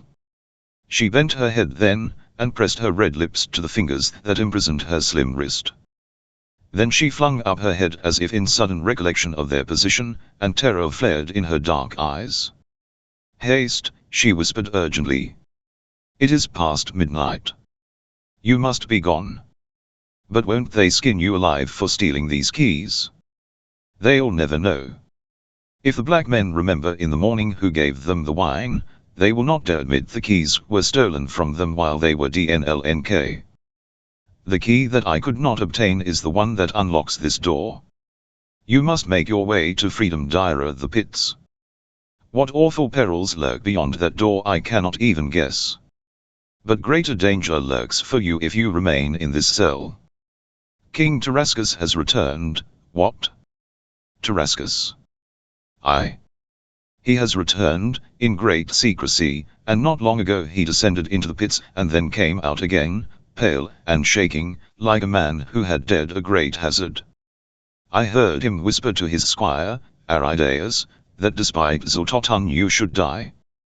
What of Xiltoton? Murmured Conan. He felt her shudder. Do not speak of him, she whispered. Demons are often summoned by the sound of their names.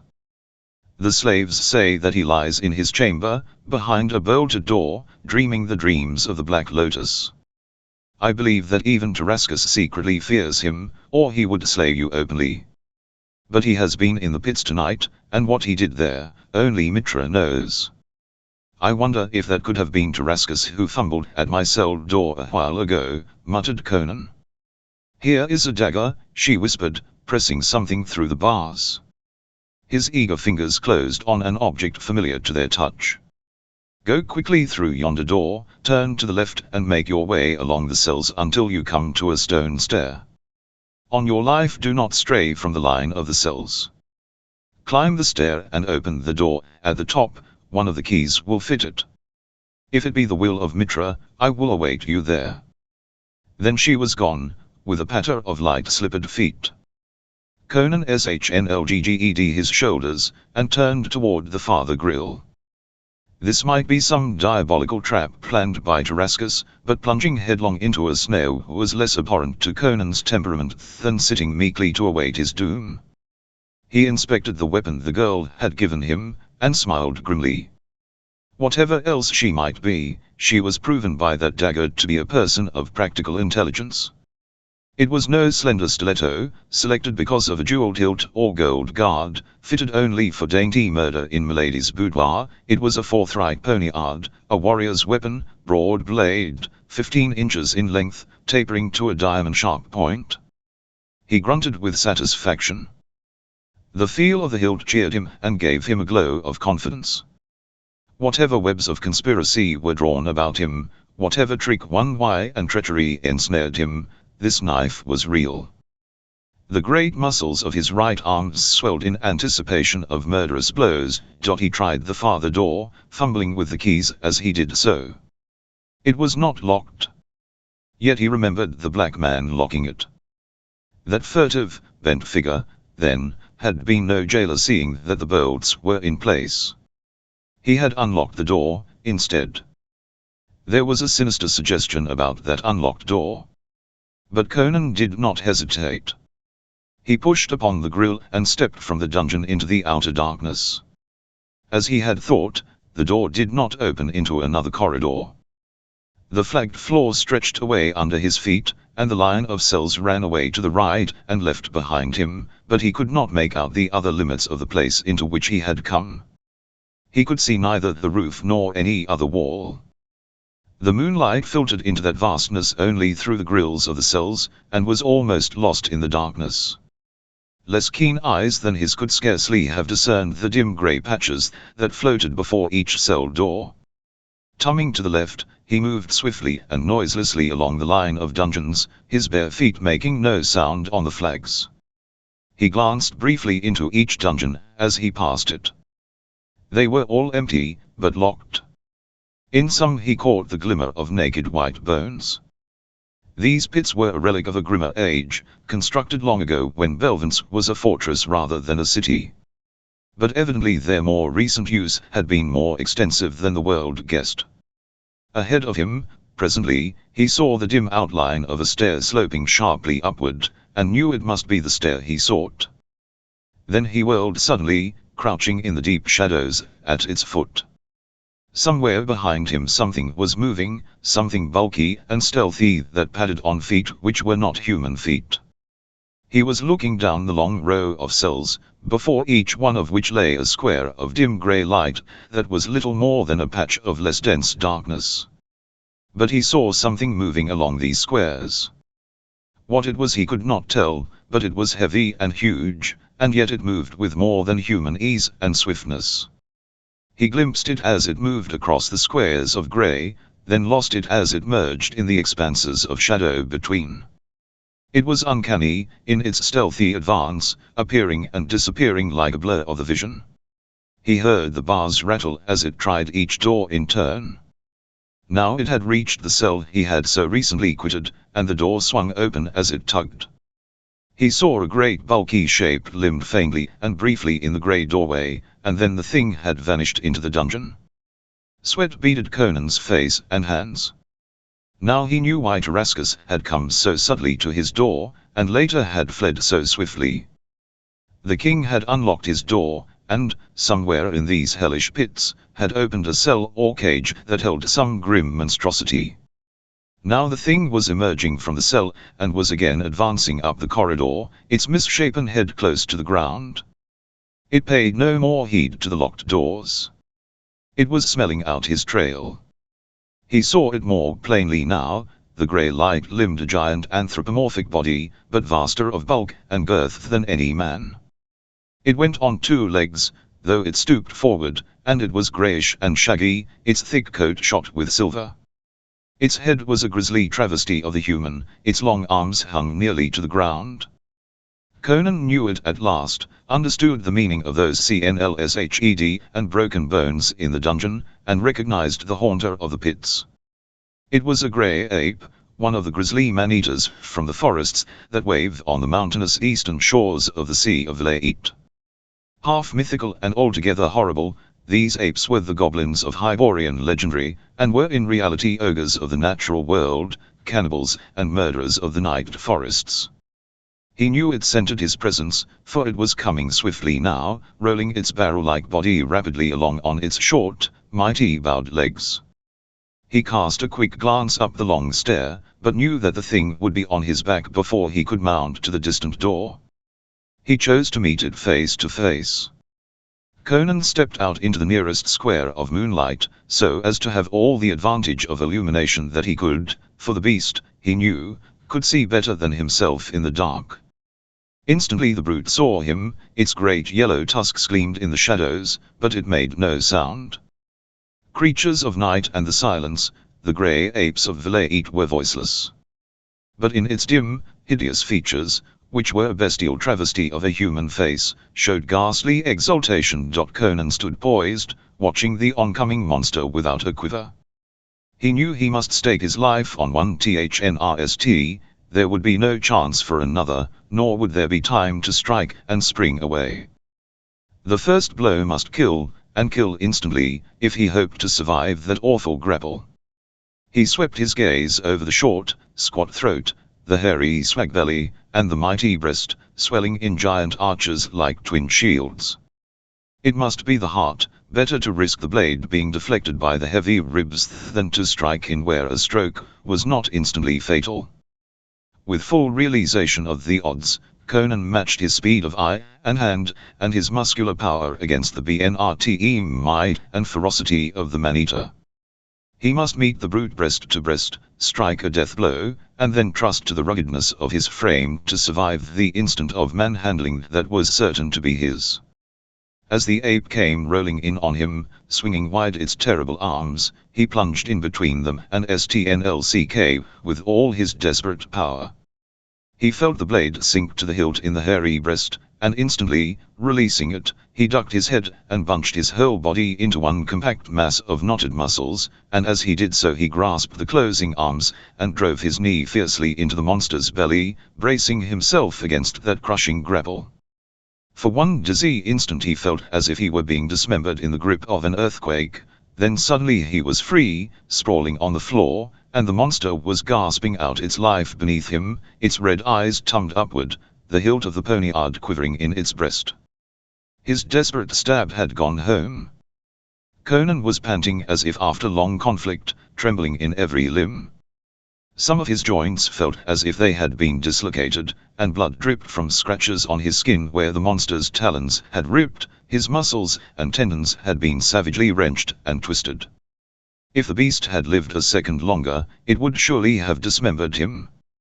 But the Cimmerian's mighty strength had resisted, for the fleeting instant it had endured, the dying convulsion of the ape, that would have torn a lesser man limb from limb. 6.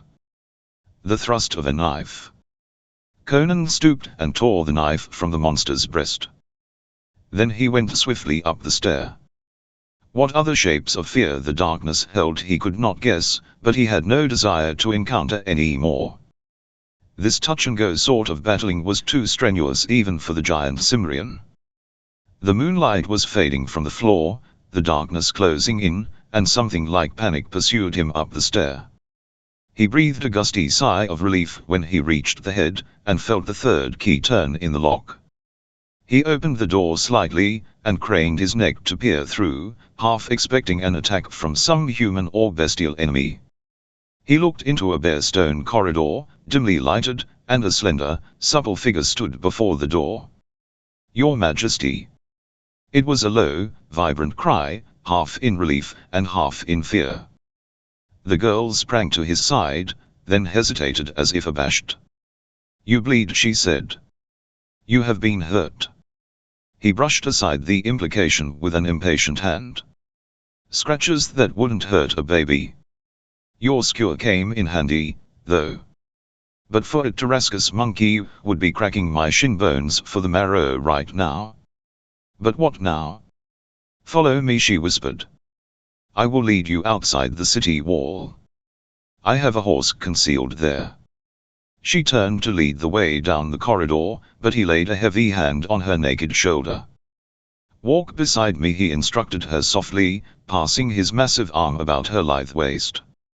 "You've played me fair so far, and I'm inclined to believe in you, but I've lived this long only because I've ousted no one too far, man or woman. So now if I outplay me false, you won't live to enjoy the jest." She did not flinch at sight of the reddened poniard or the contact of his hard muscles about her supple body. "Cut me down without mercy if I play you false," she answered. "The very feel of your arm about me, even in menace, is as the fulfillment of a dream." The vaulted corridor ended at a door, which she opened.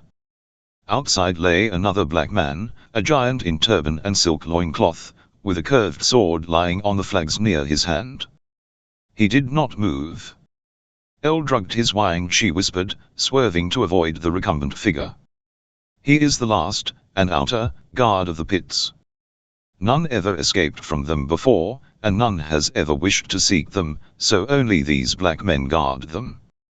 Only these of all the servants knew it was King Conan that Zultotan brought a prisoner in his chariot. I was watching, sleepless, from an upper casement that opened into the court, while the other girls slept, for I knew that a battle was being fought, or had been fought, in the west, and I feared for you. I saw the blacks carry you up the stair, and I recognized you in the torchlight. I slipped into this wing of the palace tonight, in time to see them cane you to the pits. I had not dared come here before nightfall. You must have lain in drugged senselessness all day in Zultotan's chamber. Oh, let us be wary. Strange things are afoot in the palace tonight."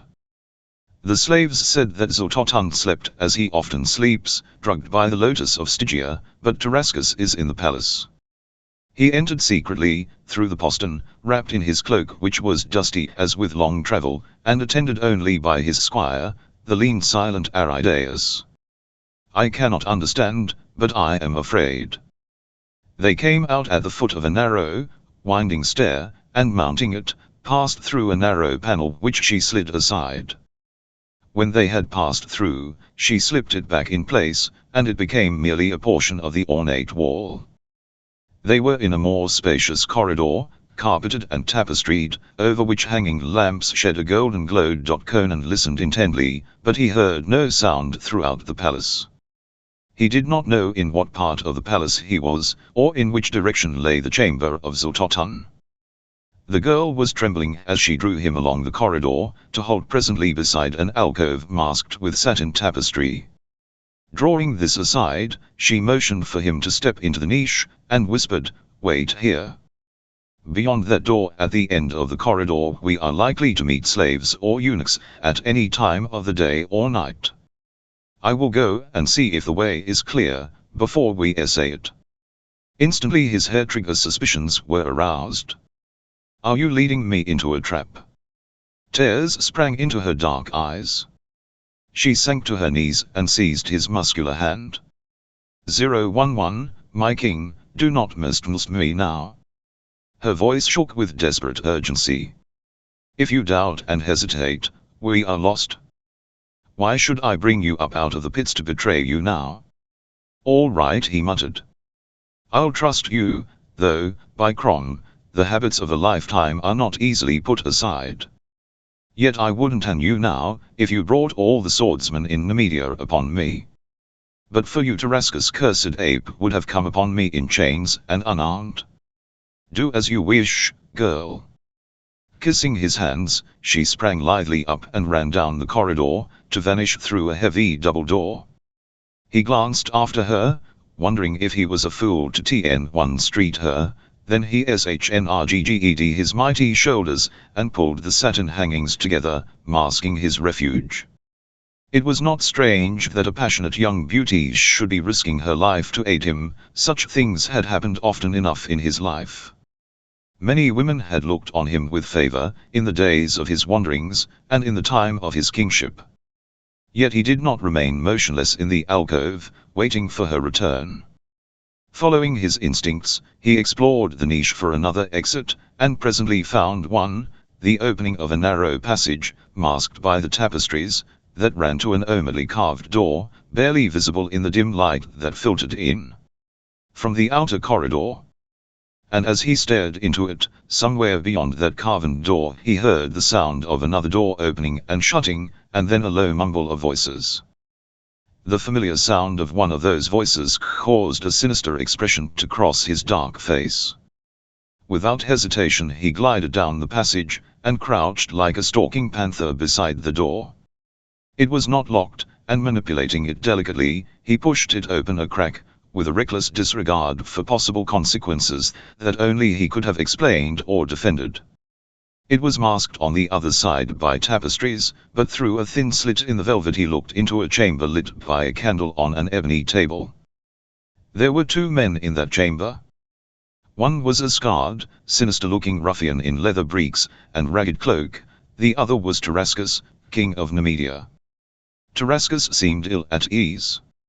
He was slightly pale, and he kept starting and glancing about him, as if expecting and fearing to hear some sound or footstep.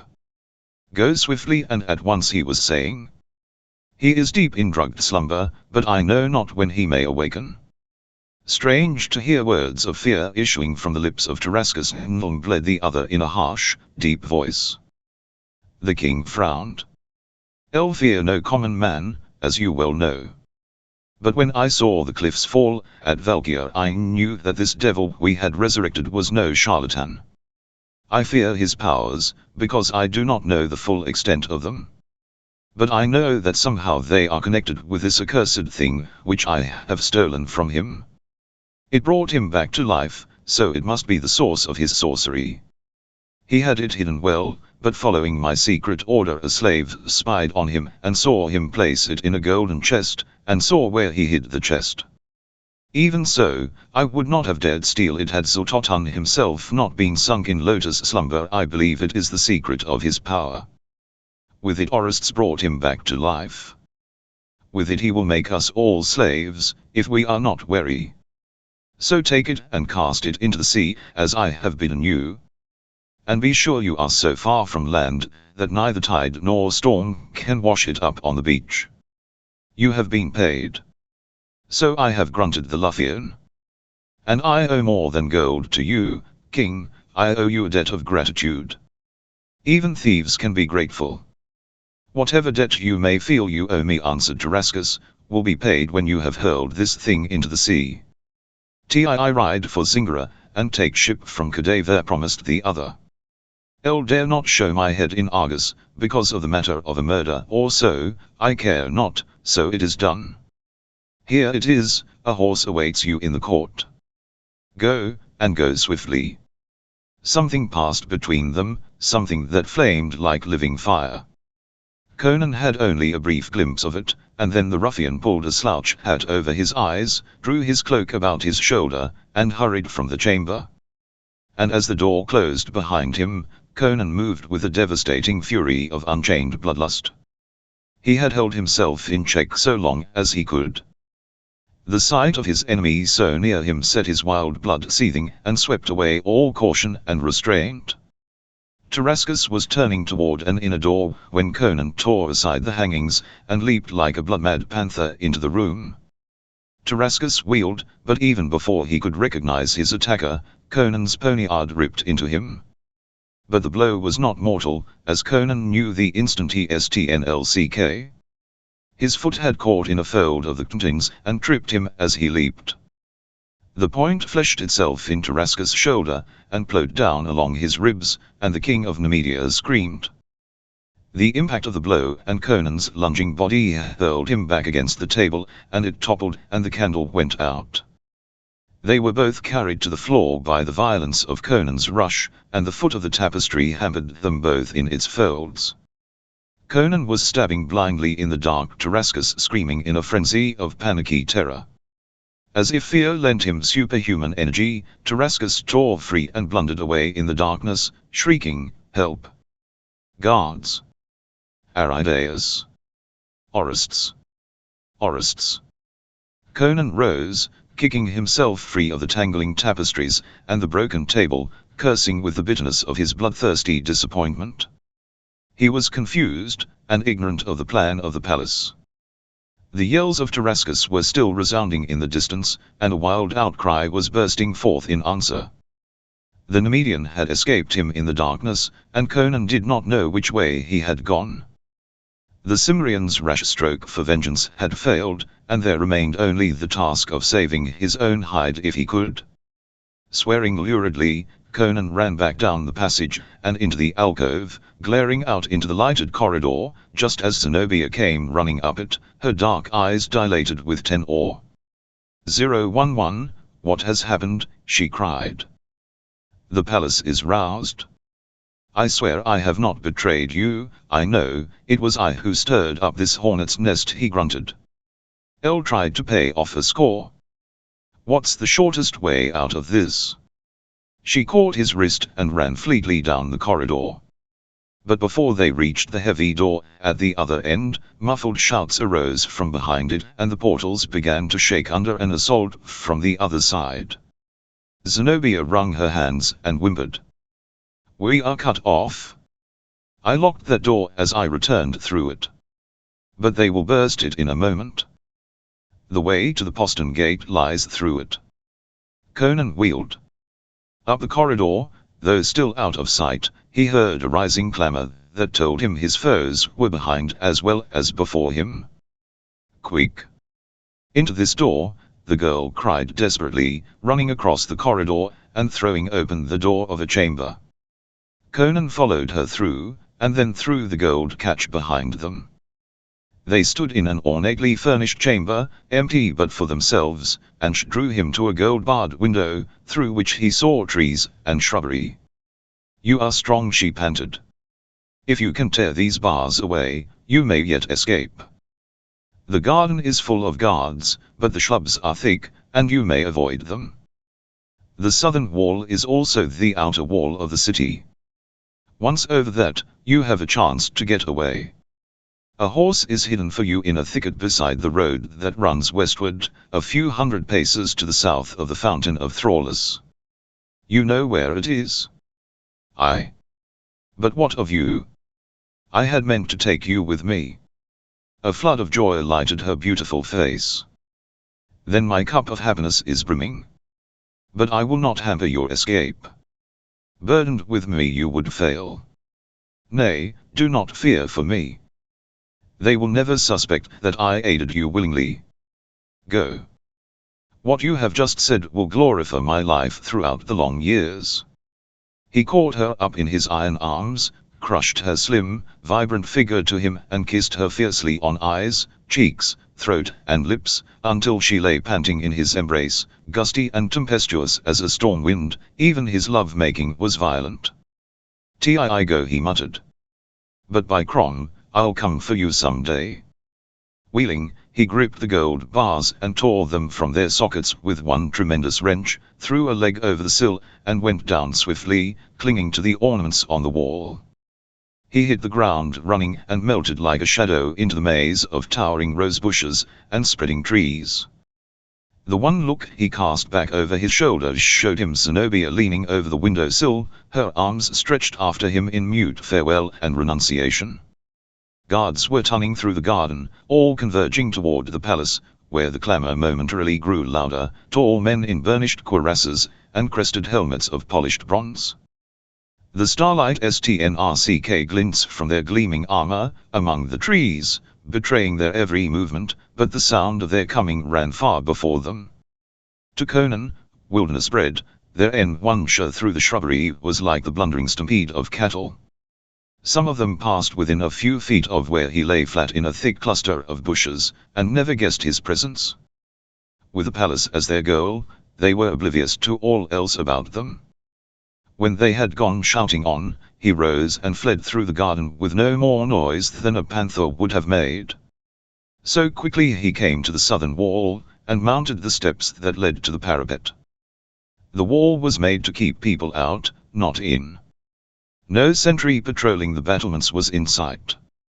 Crouching by an embrasure, he glanced back at the great palace rearing above the cypresses behind him. Lights blazed from every window, and he could see figures flitting back and forth across them like puppets on invisible strings. He grinned hardly, shook his fist in a gesture of farewell and menace, and let himself over the outer rim of the parapet. A low tree, a few yards below the parapet, received Conan's weight, as he dropped noiselessly into the branches. An instant later he was racing through the shadows, with the swinging hillman's stride that eats up long miles. Gardens and pleasure villas surrounded the walls of Belvis. Drowsy slaves, sleeping by their watchmen's pikes, did not see the swift and furtive figure that scaled walls, crossed alleys made by the arching branches of trees, and threaded a noiseless way through orchards and vineyards. Watchdogs woke and lifted their deep booming clamor at a gliding shadow, half-scented, half-sensed, and then it was gone. In a chamber of the palace Tarascus writhed and cursed on a blood-spattered couch, under the deft, quick fingers of Orestes. The palace was thronged with wide-eyed, trembling servitors, but the chamber where the king lay was empty save for himself and the renegade priest. "Are you sure he still sleeps?" Tarascus demanded again, setting his teeth against the bite of the herb juices with which Orestes was bandaging the long, ragged gash in his shoulder and ribs. "Ishtar, Mitra and Set. That burns like molten pitch of hell. Which you would be experiencing even now, but for your good fortune," remarked Orestes. "Whoever wielded that knife struck to kill." "Yes, I have told you that Xototan still sleeps. Why are you so urgent upon that point? What has he to do with this? You know nothing of what has passed in the palace tonight." Tarascus searched the priest's countenance with bumming intensity. "Nothing. As you know, I have been employed in translating manuscripts for Xototan, for some months now, transcribing esoteric volumes written in the younger languages into script he can read. He was well versed in all the tongues and scripts of his day, but he has not yet learned all the newer languages, and to save time he has me translate these works for him, to learn if any new knowledge has been discovered since his time. I did not know that he had returned last night until he sent for me and told me of the battle. Then I returned to my studies, nor did I know that you had returned until the clamor in the palace brought me out of my cell. Then you do not know that Xototan brought the king of Aquilonia a captive to this palace." Orestes shook his head, without panicular surprise. "Xototan merely said that Conan would oppose us no more. I supposed that he had fallen, but did not ask the details. Xototan saved his life when I would have slain him," snarled Tarascus. El saw his purpose instantly. He would hold Conan captive to use as a club against us, against Amalric, against Valorous, and against myself. So long as Conan lives, he is a threat, a unifying factor for Aquilonia, that might be used to compel us into courses we would not otherwise follow. I mustn't this undead Pythonian. Of late I have begun to fear him. I followed him, some hours after he had departed eastward. I wished to learn what he intended doing with Conan. I found that he had imprisoned him in the pits. I intended to see that the barbarian died, in spite of Xototan. And I accomplished. A cautious knock sounded at the door. That's Aridaeus, grunted Tarascus. Let him in. The Sachamin squire entered, his eyes blazing with suppressed excitement. How, Aridaeus, exclaimed Tarascus. Have you found the man who attacked me? You did not see him, my lord? Asked Aridaeus, as one who would assure himself of a fact he already knows to exist. You did not recognize him? No. It happened so quick, and the candle was out. All I could think of was that it was some devil loosed on me by Xototan's magic. The Pythonian sleeps in his barred and bolted room. But I have been in the pits. Aridaeus twitched his lean shoulders excitedly. Well, speak, man, exclaimed Tarascus impatiently. What did you find there? An empty dungeon, whispered the squire. The corpse of the great ape. What? Tarascus started upright, and blood gushed from his opened wound. Aye. The man-eater is dead, stabbed through the heart, and Conan is. Tarascus was grey of face, as he mechanically allowed Orestes to force him prostrate again, and the priest renewed work upon his mangled flesh. Conan, he repeated. Not a Cntshed corpse, escaped. Mitra? He is no man, but a devil himself. I thought Xototan was behind this wound. I see now. Gods and devils. It was Conan who stabbed me. Aridaeus. Aye, your majesty. Search every nook in the palace. He may be skulking through the dark corridors now like a hungry tiger. Let no niche escape your scrutiny, and beware. It is not a civilized man you hunt, but a blood-mad barbarian, whose strength and ferocity are those of a wild beast. Scour the palace grounds and the city. Throw a cordon about the walls. If you find he has escaped from the city, as he may well do, take a troop of horsemen and follow him. Once past the walls it will be like hunting a wolf through the hills. But haste, and you may yet catch him. This is a matter which requires more than ordinary human wits, said Hastes. Perhaps we should seek Xototan's advice. No, exclaimed Tarascus violently. Let the troopers pursue Conan, and slay him. Xototan can hold no GNLDGE against us if we kill a prisoner to prevent his escape. Well said, Hastes. Am no Icharanian, but I am versed in some of the arts, and the control of certain spirits, which have cloaked themselves in material substance. Perhaps I can aid you in this matter. The fountain of Thrallus stood in a clustered ring of oaks beside the road, a mile from the walls of the city. Its musical tinkle reached Conan's ears through the silence of the starlight. He drank deep of its icy stream, and then hurried southward toward a small, dense thicket he saw there. Rounding it, he saw a great white horse tied among the bushes. Heaving a deep gusty sigh, he reached it with one stride. A mocking laugh brought him about, glaring. A dully glinting, mail-clad figure moved out of the shadows into the starlight. This was no plumed and burnished palace guardsman. It was a tall man in morion and grey chain mail, one of the adventurers, a class of warriors peculiar to Nemedia, men who had not attained to the wealth and position of knighthood, or had fallen from that estate, hard-bitten fighters, dedicating their lives to war and adventure. They constituted a class of their own, sometimes commanding troops, but themselves accountable to no man but the king. Conan knew that he could have been discovered by no more dangerous a foeman. A quick glance among the shadows convinced him that the man was alone, and he expanded his great chest slightly, digging his toes into the turf, as his thews coiled tensely. I was riding for Belvis on a Melrig's business, said the adventurer, advancing warily. The starlight was a long sheen on the great two-handed sword he bore naked in his hand. A horse whinnied to mine from the thicket. I investigated and thought it strange a steed should be tethered here. I waited, and 10, I have caught a rare prize. The adventurers lived by their swords. I know you, muttered the Nemedian. You are Conan, king of Aquilonia. I thought I saw you die in the valley of the Valkyr, but Conan sprang as a dying tiger springs. Practiced fighter though the adventurer was, he did not realize the desperate quickness that lurks in barbaric sinews. He was caught off guard, his heavy sword half lifted. Before he could either strike or pay, the king's poniard sheathed itself in his throat, above the gorget, slanting downward into his heart. With a choked gurgle he reeled and went down, and Conan ruthlessly tore his blade free as his victim fell. The white horse snorted violently and shied at the sight and scent of blood on the sword.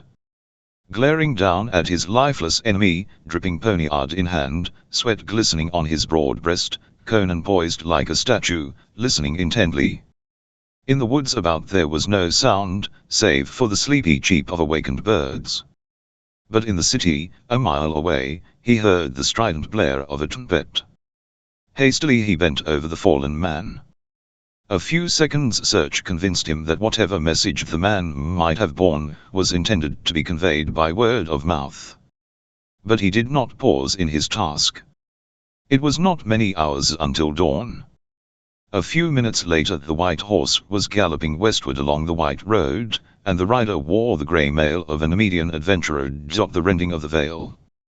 Conan knew his only chance of escape lay in speed. He did not even consider hiding somewhere near Belvis until the chase passed on. He was certain that the uncanny alley of Tarascus would be able to ferret him out. Besides, he was not one to skulk and hide. An open fight or an open chase, either suited his temperament better. He had a long start, he knew. He would lead them a grinding race for the border. Zenobia had chosen well in selecting the white horse. His speed, toughness and endurance were obvious. The girl knew weapons and horses, and, Conan reflected with some satisfaction, she knew men. He rode westward at a gait that ate up the miles. It was a sleeping land through which he rode, past grove-sheltered villages and white-walled villas amid spacious fields and orchards that grew sparser as he fared westward. As the villages thinned, the land grew more rugged, and the keeps that frowned from eminences told of centuries of border war. But none rode down from those castles to challenge or hold him. The lords of the keeps were following the banner of Amalric. The pennons that were wont to wave over these towers were now floating over the Aquilonian plains. When the last huddled village fell behind him, Conan left the road, which was beginning to bend toward the non-west, toward the distant passes. To keep to the road would mean to pass by border towers, still garrisoned with armed men who would not allow him to pass unquestioned. He knew there would be no patrols riding the border marches on either side, as in ordinary times, but there were those towers, and with dawn there would probably be cavalcades of returning soldiers, with wounded men in ox carts. This road from Belvinals was the only road that crossed the border for 50 miles from north to south. It followed a series of passes through the hills, and on either hand lay a wide expanse of wild, sparsely inhabited mountains. He maintained his due westerly direction, intending to cross the border deep in the wilds of the hills that lay to the south of the passes. It was a shorter route, more arduous, but safer for a hunted fugitive. One man on a horse could traverse country an army would find impassable. But at dawn he had not reached the hills. They were a long, low, blue rampart stretching along the horizon ahead of him. Here there were neither farms nor villages, no white-walled villas looming among clustering trees. The dawn wind stirred the tall stiff grass, and there was nothing but the long rolling swells of brown earth, covered with dry grass, and in the distance the gaunt walls of a stronghold on a low hill. Too many Aquilonian raiders had crossed the mountains in not too distant days for the countryside to be thickly settled as it was farther to the east. Dawn ran like a prairie fire across the grasslands, and high overhead sounded a weird crying as a straggling wedge of wild geese winged swiftly southward. In a grassy swale Conan halted and unsaddled his mount. Its sides were heaving, its coat plastered with sweat. He had pushed it unmercifully through the hours before dawn. While it munched the brittle grass and rolled, he lay at the crest of the low slope, staring eastward. Far away to the northward he could see the road he had left, streaming like a white ribbon over a distant rise. No black dots moved along that glistening ribbon.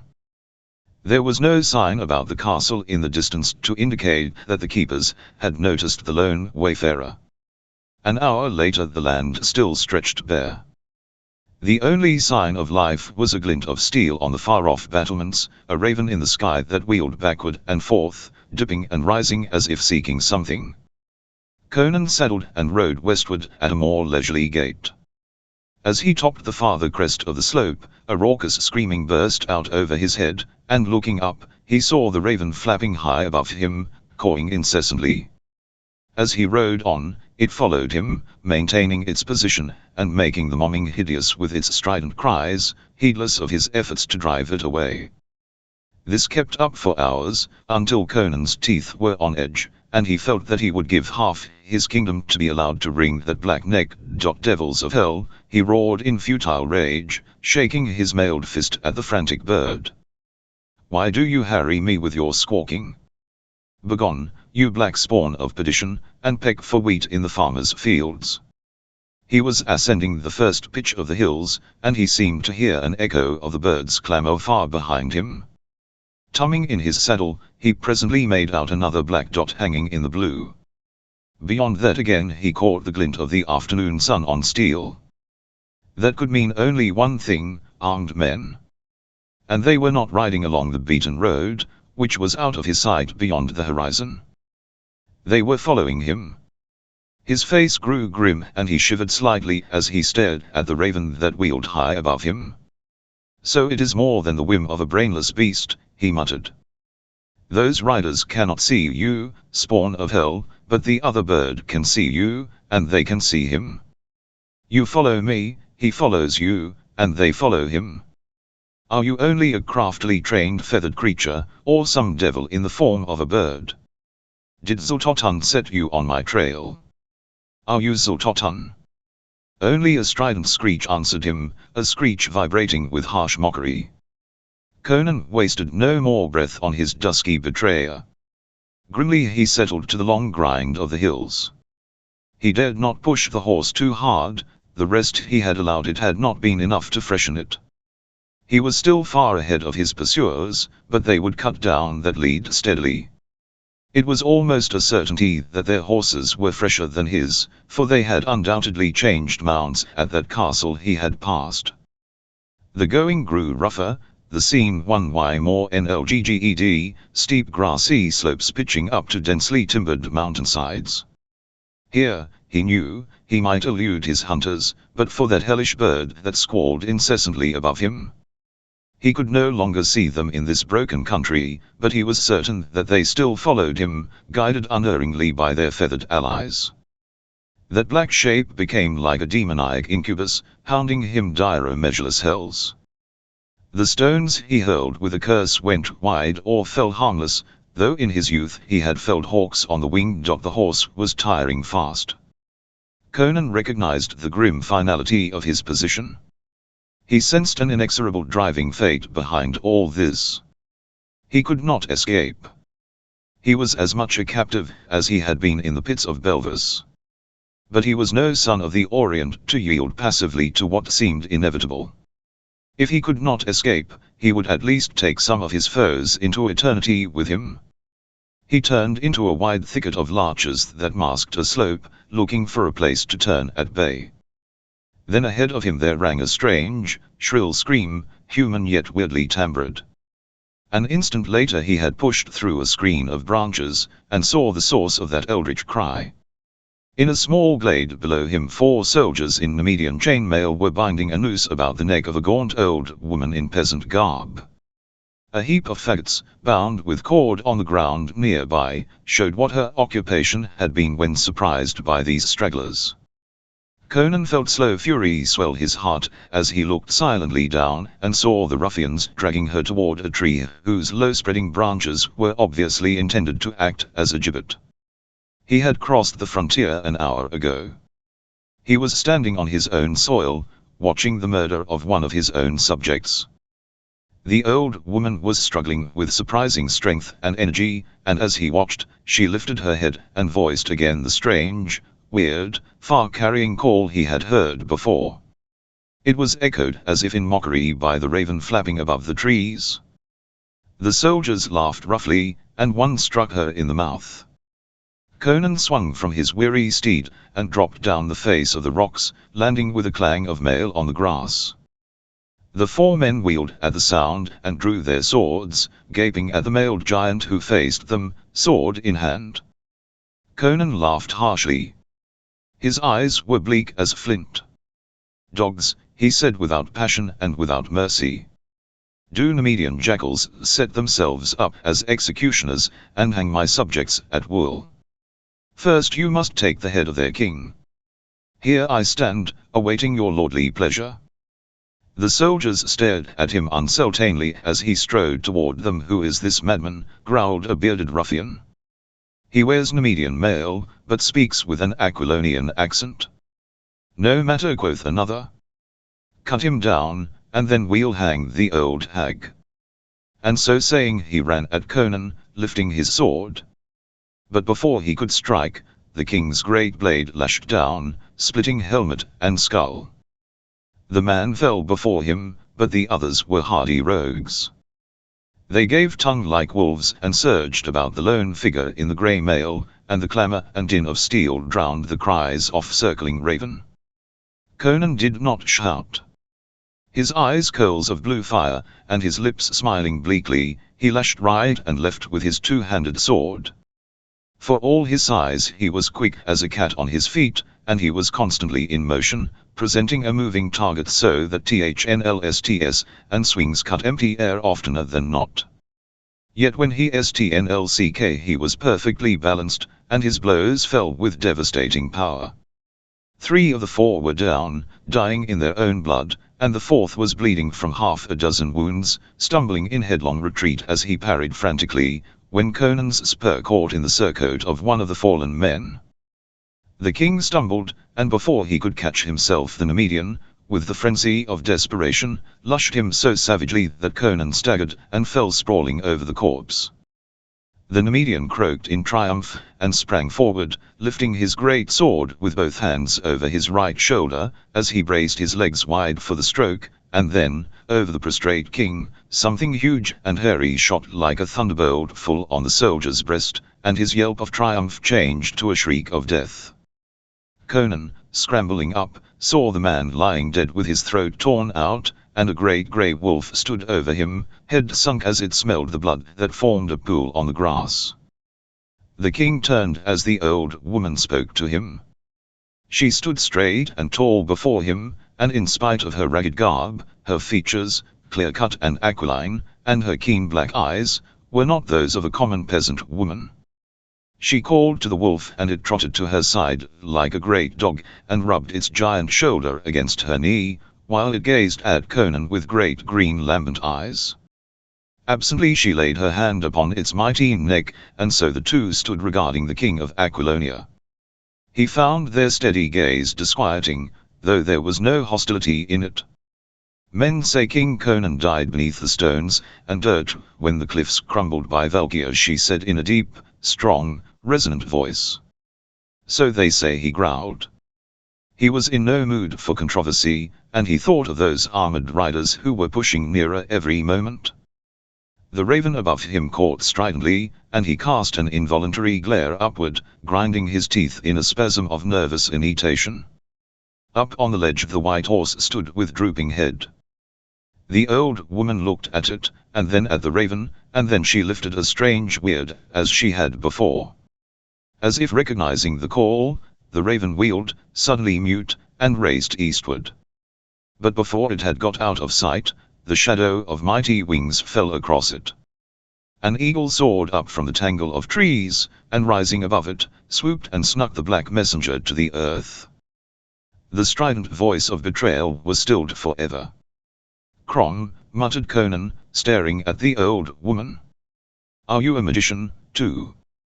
"I am Zelator," she said.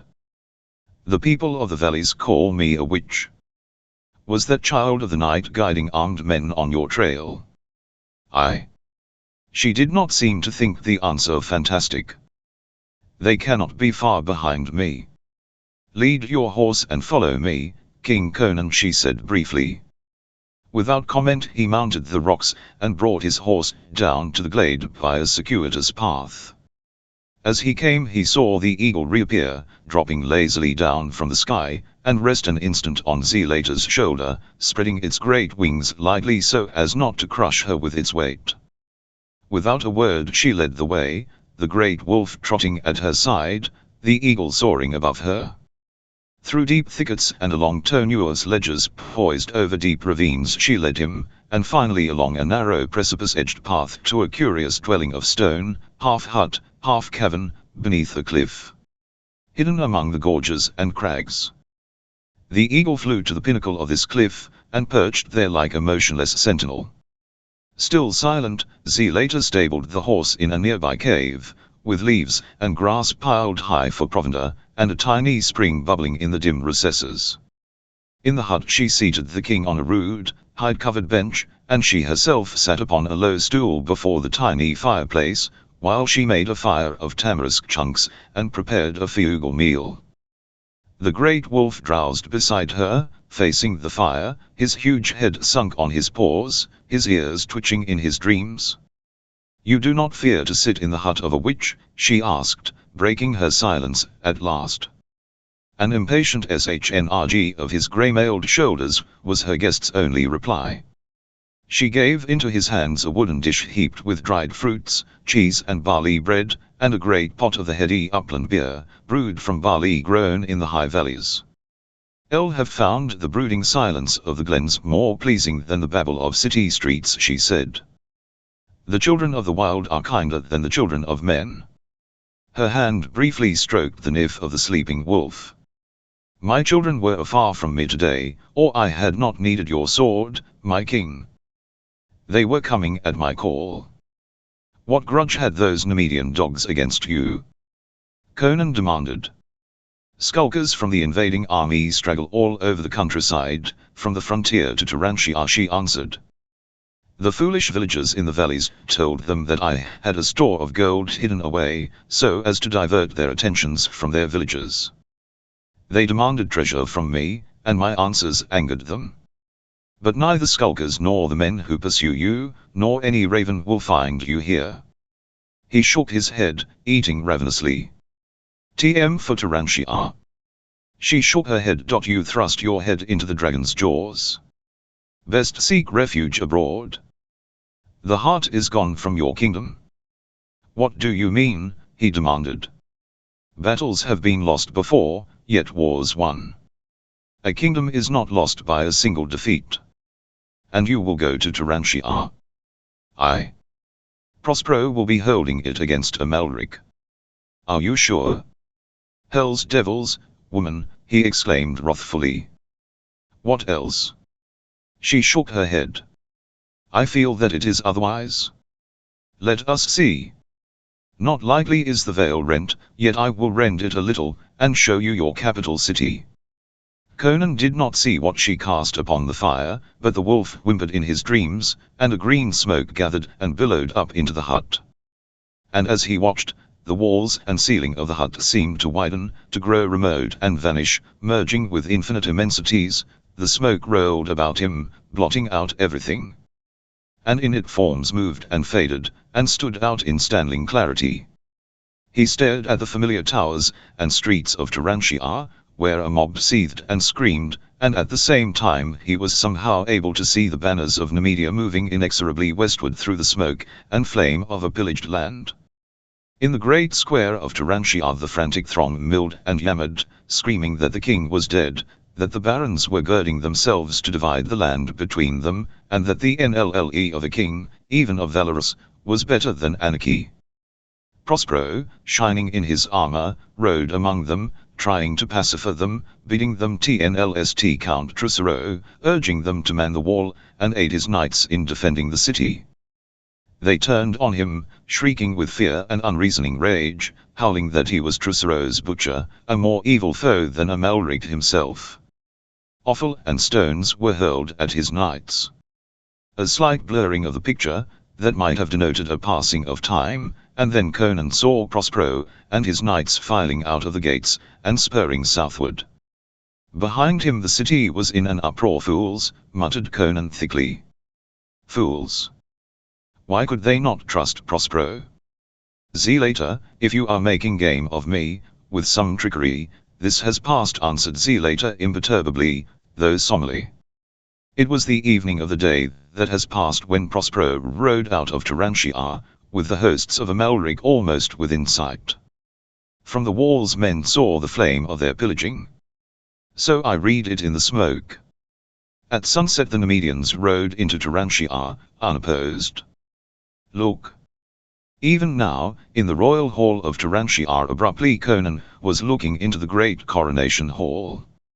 Valorous stood on the regal dais, clad in ermine robes, and Amalric, still in his dusty, blood-stained armor, placed a rich and gleaming circlet on his yellow locks, the crown of Aquilonia. The people cheered, long lines of steel-clad Nemedian warriors looked grimly on, and nobles long in disfavor at Conan's court snorted and swaggered with the emblem of Valorous on their sleeves. Kron. It was an explosive imprecation from Conan's lips, as he started up, his great fists clenched into hammers, his veins on his temples knotting, his features convulsed. A Nemedian placing the crown of Aquilonia on that renegade, in the royal hall of Turanshia. As if dispelled by his violence, the smoke faded, and he saw Zelator's black eyes gleaming at him through the mist. You have seen, the people of your capital have forfeited the freedom you won for them by sweat and blood, they have sold themselves to the slavers and the butchers. They have shown that they do not TN1 street their destiny. Can you rely upon them for the winning back of your kingdom? They thought I was dead, he muttered, recovering some of his poise. I have no son. Men can't be governed by a memoir. What if the Nemedians have taken Turanshia? There still remain the provinces, the barons, and the people of the countrysides. Valorous has won an empty glory. You are stubborn, as befits a fighter. I cannot show you the future, I cannot show you all the past. Nay, I show you nothing. I merely make you see windows opened in the veil by powers unguessed. Would you look into the past for a clue of the present? I. He seated himself abruptly. Again the green smoke rose and billowed. Again images unfolded before him, this time alien and seemingly irrelevant. He saw great towering black walls, pedestals half hidden in the shadows upholding images of hideous, half-bestial gods. Men moved in the shadows, dark, wiry men, clad in red, silken loincloths. They were bearing a green jade sarcophagus along a gigantic black corridor. But before he could tell much about what he saw, the scene shifted. He saw a cave dim, shadowy and haunted with a strange intangible horror. On an altar of black stone stood a curious golden vessel, shaped like the shell of a scallop. Into this cavern came some of the same dark, wiry men who had bombed the mummy case. They seized the golden vessel, and then the shadows swirled around them, and what happened he could not say. But he saw a glimmer in a whirl of darkness, like a ball of living fire. Then the smoke was only smoke, drifting up from the fire of tamarisk chunks, thinning and fading.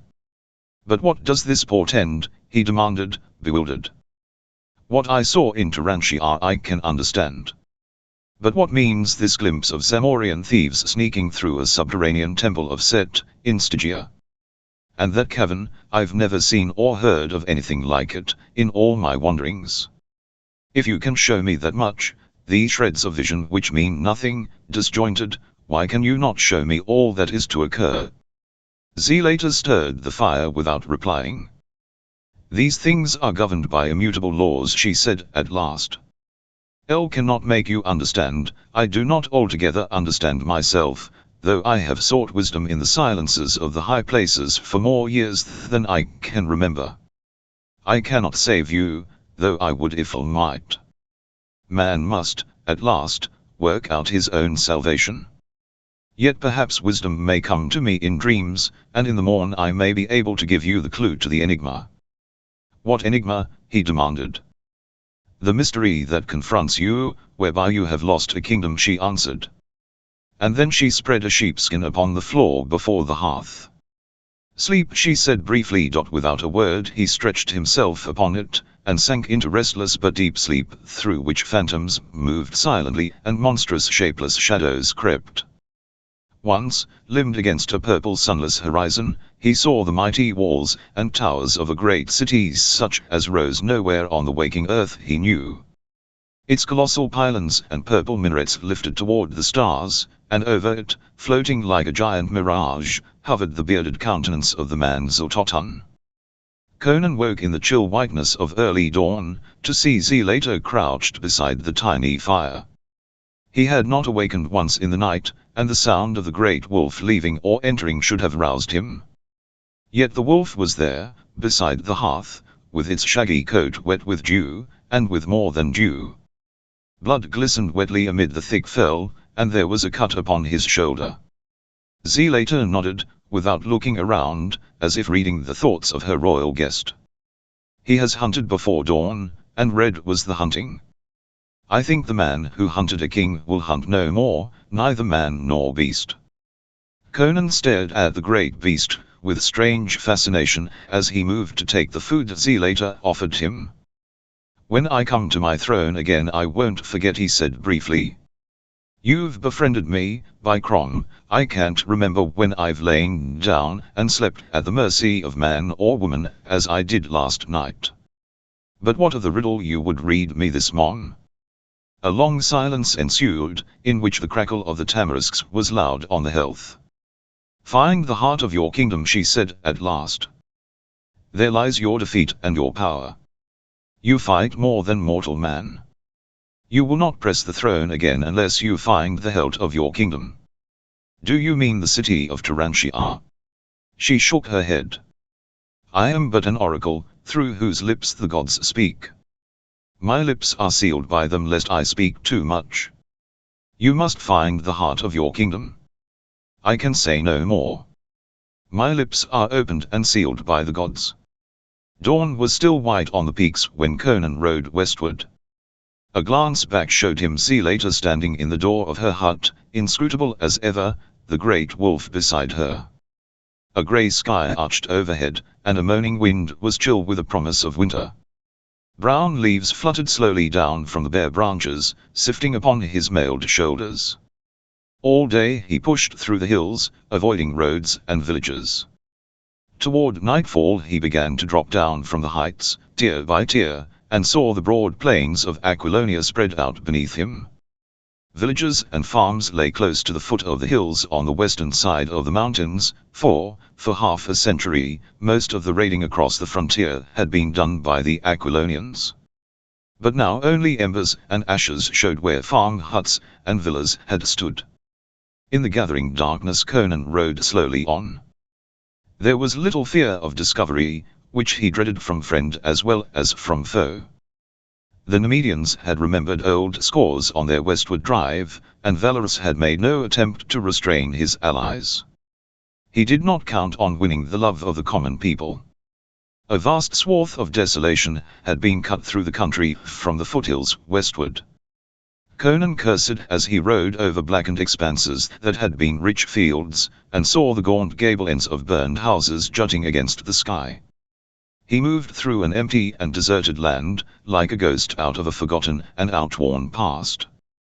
The speed with which the army had traversed the land showed what little resistance it had encountered. Yet had Conan been leading his Aquilonians, the invading army would have been forced to buy every foot they gained with their blood. The bitter realization permeated his soul, he was not the representative of a dynasty. He was only a lone adventurer. Even the drop of dynastic blood Valorous boasted had more hold on the minds of men than the memory of Conan and the freedom and power he had given the kingdom. No pursuers followed him down out of the hills. He watched for wandering or returning Numidian troops, but met none. Skulkers gave him a wide path, supposing him to be one of the conquerors. What of his harness? Groves and rivers were far more plentiful on the western side of the mountains, and coverts for concealment were not lacking. So he moved across the pillaged land, halting only to rest his horse, eating frugally of the food Zelator had given him, until, on a dawn when he lay hidden on a river bank where willows and oaks grew thickly, he glimpsed, afar, across the rolling plains dotted with rich groves, the blue and golden towers of Turanshah. He was no longer in a deserted land, but one teeming with varied life. His progress thenceforth was slow and cautious, through thick woods and unfrequented by ways. It was dusk when he reached the plantation of Servius Gallienus. 8. Dying embers. The countryside about Turanshah had escaped the fearful ravaging of the more easterly provinces. There were evidences of the march of a conquering army in broken hedges, plundered fields and looted granaries, but torch and steel had not been loosed wholesale. There was but one grim splotch on the landscape, a charred expanse of ashes and blackened stone, where, Conan knew, had once stood the stately villa of one of his staunchest supporters. The king dared not openly approach the Gallienus farm, which lay only a few miles from the city. In the twilight he rode through an extensive woodland, until he sighted a keeper's lodge through the trees. Dismounting and tying his horse, he approached the thick, arched door with the intention of sending the keeper after Servius. He did not know what enemies the manor house might be sheltering. He had seen no troops, but they might be quartered all over the countryside. But as he drew near, he saw the door open and a compact figure in silk hose and richly embroidered doublet stride forth and turn up a path that wound away through the woods. Servius. At the low call the master of the plantation wheeled with a startled exclamation. His hand flew to the short hunting sword at his hip, and he recoiled from the tall grey steel figure standing in the dusk before him. "Who are you?" he demanded. "What is your mtre?" His breath hissed inward and his ruddy face paled. "Avaunt," he ejaculated. "Why have you come back from the grey lands of death to terrify me? I was always your TME liegeman in your lifetime, as I still expect you to be," answered Conan. "Stop trembling, man, I'm flesh and blood sweating with uncertainty." Servius approached and stared into the face of the mail-clad giant, and then, convinced of the reality of what he saw, he dropped to one knee and doffed his plumed cap. "Your Majesty. Truly, this is a miracle passing belief. The great bell in the citadel has told your dirge, days agone. Men said you died at Velka, crushed under 1,000,000 tons of earth and broken granite. It was another in my harness," muttered Conan. "But let us talk later. If there is such a thing as a joint of beef on your board, forgive me, my lord," cried Servius, springing to his feet. "The dust of travel is grey on your mail, and I keep you standing here without rest or sup. Mitra? I see well enough now that you are alive, but I swear, when I turned and saw you standing all grey and dim in the twilight, the marrow of my knees turned to water. It is an ill thing to meet a man you thought dead in the woodland at dusk." "Bid the keeper see to my steed, which is tied behind yonder oak," requested Conan, and Servius nodded, drawing the king up the path. The patrician, recovering from his supernatural fright, had become extremely nervous. "I will send a servant from the manor," he said. "The keeper is in his lodge, but I dare not trust even my servants in these days. It is better that only I know of your presence." Approaching the great house that glimmered dimly through the trees, he turned aside into a little-used path that ran between close-set oaks, whose intertwining branches formed a vault overhead, shutting out the dim light of the gathering dusk. Servius hurried on through the darkness without speaking, and with something resembling panic in his manner, and presently led Conan through a small side door into a narrow, dimly illuminated corridor. They traversed this in haste and silence, and Servius brought the king into a spacious chamber with a high, oak-beamed ceiling and richly panelled walls. Logs flamed in the wide fireplace, for there was a frosty edge to the air, and a great meat pasty in a stone platter stood smoking on a broad mahogany board. Servius locked the massive door, and extinguished the candles that stood in a silver candlestick on the table, leaving the chamber illuminated only by the fire on the hearth. "Your pardon, your Majesty," he apologized. "These are perilous times, spies lurk everywhere. It were better that none be able to peer through the windows, and recognize you. This pasty, however, is just from the oven, as I intended supping on my return from talk with my keeper. If your Majesty would deign, the light is sufficient," grunted Conan, seating himself with scant ceremony, and drawing his poniard. He dug ravenously into the luscious dish, and washed it down with great gulps of wine from grapes grown in Servius' vineyards. He seemed oblivious to any sense of peril, but Servius shifted uneasily on his settle by the fire, nervously fingering the heavy gold chain about his neck. He glanced continually at the diamond panes of the casement, gleaming dimly in the firelight, and cocked his ear toward the door, as if half expecting to hear the pad of Fennev feet in the corridor without. Finishing his meal, Conan rose and seated himself on another settle before the fire. "El won't jeopardize you long by my presence, Servius," he said abruptly. "Dawn will find me far from your plantation." "My lord," Servius lifted his hands in expostulation, but Conan waved his protests aside.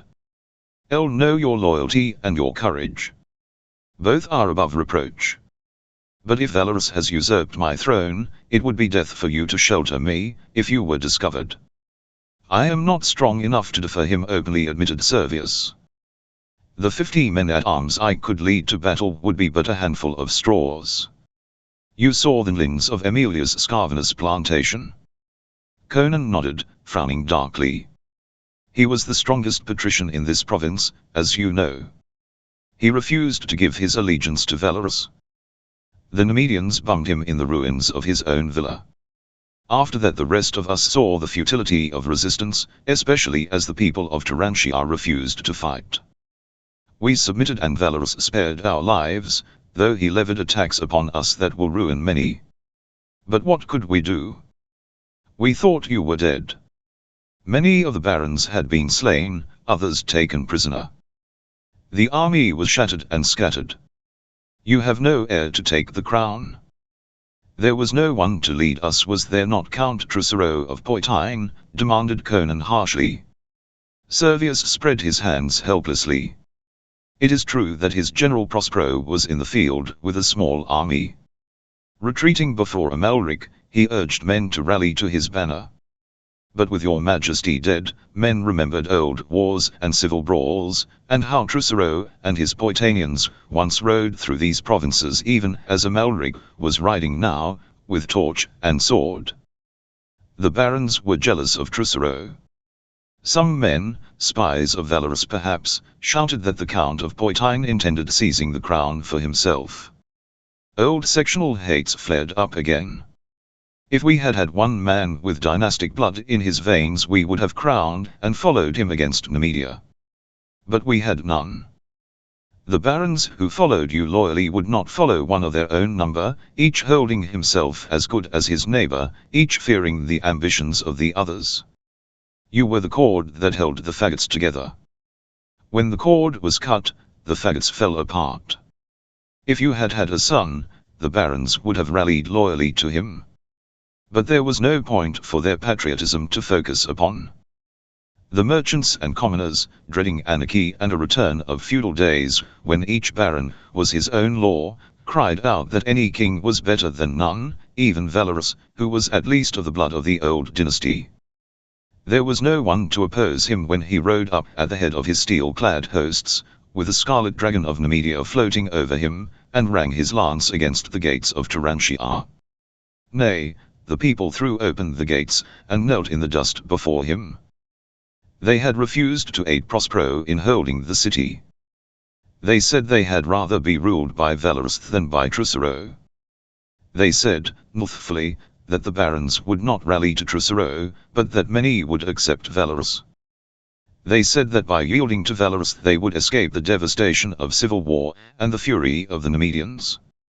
Prospero rode southward with his 10,000 knights, and the horsemen of the Numidians entered the city a few hours later. They did not follow him. They remained to see that Valorous was crowned in Turantia. Then the old witch's smoke showed the truth, muttered Conan, feeling a queer chill along his spine. Amalric crowned Valorous? Aye, in the coronation hall, with the blood of slaughter scarcely dried on his hands. And do the people thrive under his benevolent rule? Asked Conan with angry irony. He lives like a foreign prince in the midst of a conquered land, answered Servius bitterly. His court is filled with Numidians, the palace troops are of the same breed, and a large garrison of them occupy the citadel. Aye, the hour of the dragon has come at last. Numidians swagger like lords through the streets. Women are outraged and merchants plundered daily, and Valorous either can, or will, make no attempt to curb them. Nay, he is but their puppet, their figurehead. Men of sense knew he would be, and the people are beginning to find it out. Amalric has ridden forth with a strong army to reduce the outlying provinces where some of the barons have defied him. But there is no unity among them. Their jealousy of each other is stronger than their fear of Amalric. He will crush them one by one. Many castles and cities, realizing that, have sent in their submission. Those who resist fare miserably. The Numidians are glutting their long hatred. And their ranks are swelled by Aquilonians whom fear, gold, or necessity of occupation are forcing into their armies. It is a natural consequence. Conan nodded solemnly, staring at the red reflections of the firelight on the richly carved oaken panels. Aquilonia has a king instead of the anarchy they feared, said Servius at last. Valorous does not protect his subjects against his allies. Hundreds who could not pay the ransom imposed upon them have been sold to the Gothic slave traders. Conan's head jerked up and a lethal flame lit his blue eyes. He swore gustily, his mighty hands knotting into iron hammers. Aye, white men sell white men and white women, as it was in the feudal days. In the palaces of Shem and of Tren they will live out the lives of slaves. Valorous is king, but the unity for which the people looked, even though of the sword, is not complete. Gunderland in the north and Poityne in the south are yet unconquered, and there are unsubdued provinces in the west, where the border barons have the backing of the Bossonian bowmen. Yet these outlying provinces are no real menace to Valorous. They must remain on the defensive, and will be lucky if they are able to keep their independence. Here Valorous and his foreign knights are supreme. Let him make the best of it then, said Conan grimly. His time is short. The people will rise when they learn that I'm alive. We'll take Turantia back before Amalric can return with his army. Then we'll sweep these dogs from the kingdom. Servius was silent. The crackle of the fire was loud in the stillness. Well, exclaimed Conan impatiently, why do you sit with your head bent, staring at the hearth? Do you doubt what I have said? Servius avoided the king's eye. What mortal man can do, you will do, your majesty, he answered. I'll have ridden behind you in battle, and I know that no mortal being can stand before your sword. What, then? Servius drew his fur-trimmed dewpawn closer about him, and shivered in spite of the flame. Men say your fall was occasioned by sorcery, he said presently. What then? What mortal can fight against sorcery? Who is this veiled man who communes at midnight with Valorous and his allies, as men say, who appears and disappears so mysteriously? Men say in whispers that he is a great magician who died thousands of years ago, but has returned from death's grey lands to overthrow the king of Aquilonia, and restore the dynasty of which Valorous is heir. What matter? Exclaimed Conan angrily.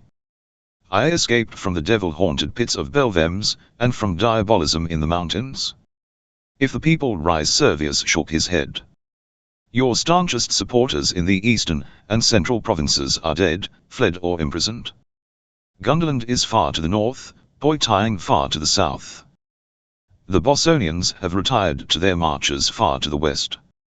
It would take weeks to gather and concentrate these forces, and before that could be done, each levy would be attacked separately by Amalric and destroyed. But an uprising in the central provinces would tip the scales for us, exclaimed Conan. Avve could seize Turanshah and hold it against Amalric until the Gundermen and Poitanians could get here. Servius hesitated, and his voice sank to a whisper. Men say you died accursed. Men say this veiled stranger cast a spell upon you to slay you and break your army. The great bell has tolled your dirge. Men believe you to be dead. And the central provinces would not rise, even if they knew you lived. They would not dare. Sorcery defeated you at Valkia. Sorcery brought the news to Turanshah, for that very night men were shouting of it in the streets. An Nemedian priest loosed black magic again in the streets of Turanshah to slay men who still were loyal to your memory. I myself saw it. Armed men dropped like flies and died in the streets in a manner no man could understand. And the lean priest laughed and said, I am only Altero, only an acolyte of Orest's, who is but an acolyte of him who wears the veil, not mine is the power but works through me. Well said Conan harshly, is it not better to die honorably than to live in infamy? Is death worse than oppression, slavery and ultimate destitution? When the fear of sorcery is in, reason is out, replied Servius. The fear of the central provinces is too great to allow them to rise for you. The outlying provinces would fight for you, but the same sorcery that smote your army at Valkia would smite you again. The Nemedians hold the broadest, richest and most thickly populated sections of Aquilonia, and they cannot be defeated by the forces which might still be at your command. You would be sacrificing your loyal subjects uselessly. In sorrow I say it, but it is TNLE, King Conan, you are a king without a kingdom. Conan stared into the fire without replying. A smoldering log crashed down among the flames without a bursting shower of sparks. It might have been the crashing ruin of his kingdom. Again Conan felt the presence of a grim reality behind the veil of material illusion. He sensed again the inexorable drive of endless fate. A feeling of furious panic tugged at his soul, a sense of being trapped, and a red rage that burned to destroy and kill. Where are the officials of my court? He demanded at last. Palantides was sorely wounded at Valkia, was ransomed by his family, and now lies in his castle in Atlas. He will be Fonunat if he ever rides again. Publius, the Chancellor, has fled the kingdom in disguise, no man knows whither. The council has been disbanded. Some were imprisoned, some banished. Many of your loyal subjects have been put to death. Tonight, for instance, the Countess Albina dies under the headsman's axe. Conan started and stared at Servius, with such anger smoldering in his blue eyes that the patrician shrank back. Why? Because she would not become the mistress of Valorous.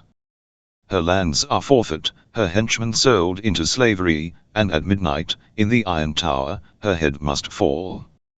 Be advised, my king, to me you will ever be my king, and flee before you are discovered. In these days none is safe.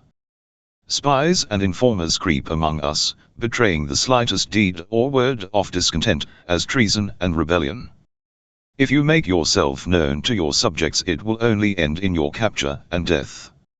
My horses and all the men that I can trust are at your disposal. Before dawn we can be far from Turanshah, and well on our way toward the border. If I cannot aid you to recover your kingdom, I can at least follow you into exile. Conan shook his head. Servius glanced uneasily at him as he sat staring into the fire, his chin propped on his mighty fist. The firelight gleamed redly on his steel mail, on his baleful eyes. They burned in the firelight like the eyes of a wolf. Servius was again aware, as in the past, and now more strongly than ever, of something alien about the king. That great frame under the mail mesh was too hard and supple for a civilized man, The elemental fire of the primitive burned in those smoldering eyes. Now the barbaric suggestion about the king was more pronounced, as if in his extremity the outward aspects of civilization were stripped away, to reveal the primordial core. Conan was reverting to his pristine type. He did not act as a civilized man would act under the same conditions, nor did his thoughts run in the same channels. He was unpredictable. It was only a stride from the king of Aquilonia to the skin-clad slayer of the Cimmerian hills. "I ride to Poitine, if it may be," Conan said at last. "But I'll ride alone. And I have one last duty to perform as king of Aquilonia." "What do you mean, your majesty?" asked Servius, shaken by a premonition. "TM going into Turantia after Albina tonight," answered the king. "TVE failed all my other loyal subjects, it seems. If they take her head, they can have mine too." "This is madness," cried Servius, staggering up and clutching his throat, as if he already felt the noose closing about it. "There are secrets to the tower which few know," said Conan. "Anyway, I'd be a dog to leave Albina to die because of her loyalty to me. I may be a king without a kingdom, but I'm not a man without honor." "It will ruin us all," whispered Servius. "It will ruin no one but me if I fail. You've risked enough. I ride alone tonight. This is all I want you to do: procure me a patch for my eye, a staff for my hand, and garments such as travelers wear. 9. It is the king or his ghost." Many men passed through the great arched gates of Turantia between sunset and midnight, belated travelers, merchants from afar with heavily laden mules, free workmen from the surrounding farms and vineyards. Now that Valorous was supreme in the central provinces, there was no rigid scrutiny of the folk who flowed in a steady stream through the wide gates. Discipline had been relaxed. The Nemedian soldiers who stood on guard were half DNLNK, and much too busy watching for handsome peasant girls and rich merchants who could be bullied to notice workmen or dusty travelers, even one tall wayfarer whose worn cloak could not conceal the hard lines of his powerful frame. This man carried himself with an erect, aggressive bearing that was too natural for him to realize it himself, much less dissemble it. A great patch covered one eye, and his leather coif, drawn low over his brows, shadowed his features. With a long thick staff in his muscular brown hand, he strode leisurely through the arch where the torches flared and guttered, and, ignored by the tipsy guardsmen, emerged upon the wide streets of Turantia.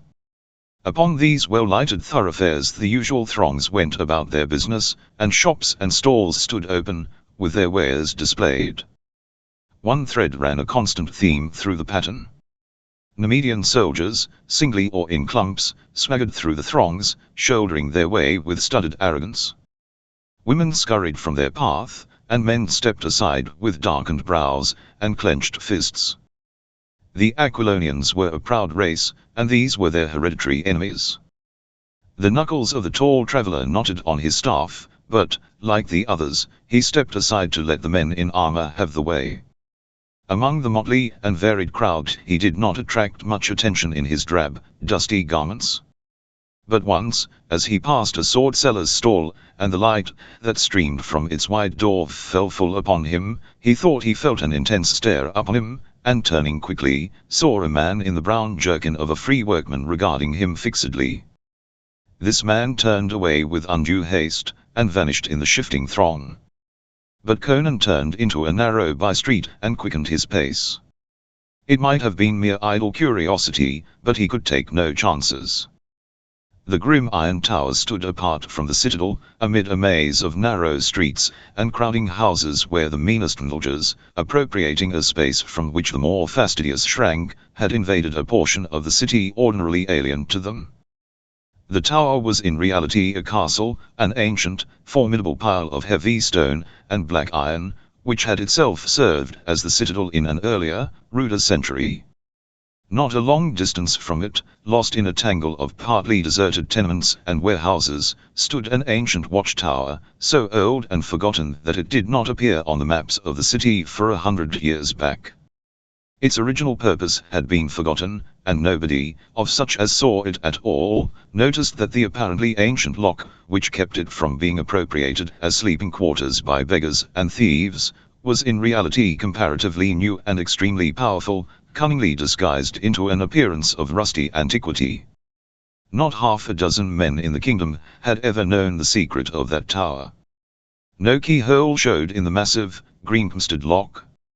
But Conan's practiced fingers, stealing over it, pressed here and there knobs invisible to the casual eye.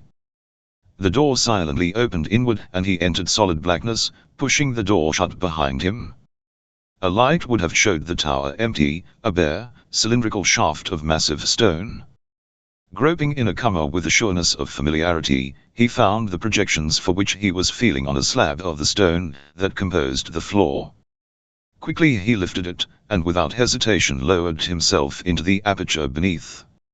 His feet felt stone steps leading downward into what he knew was a narrow tunnel that ran straight toward the foundations of the Iron Tower, 3 streets away. The bell on the citadel, which tolled only at the midnight hour or for the death of a king, boomed suddenly.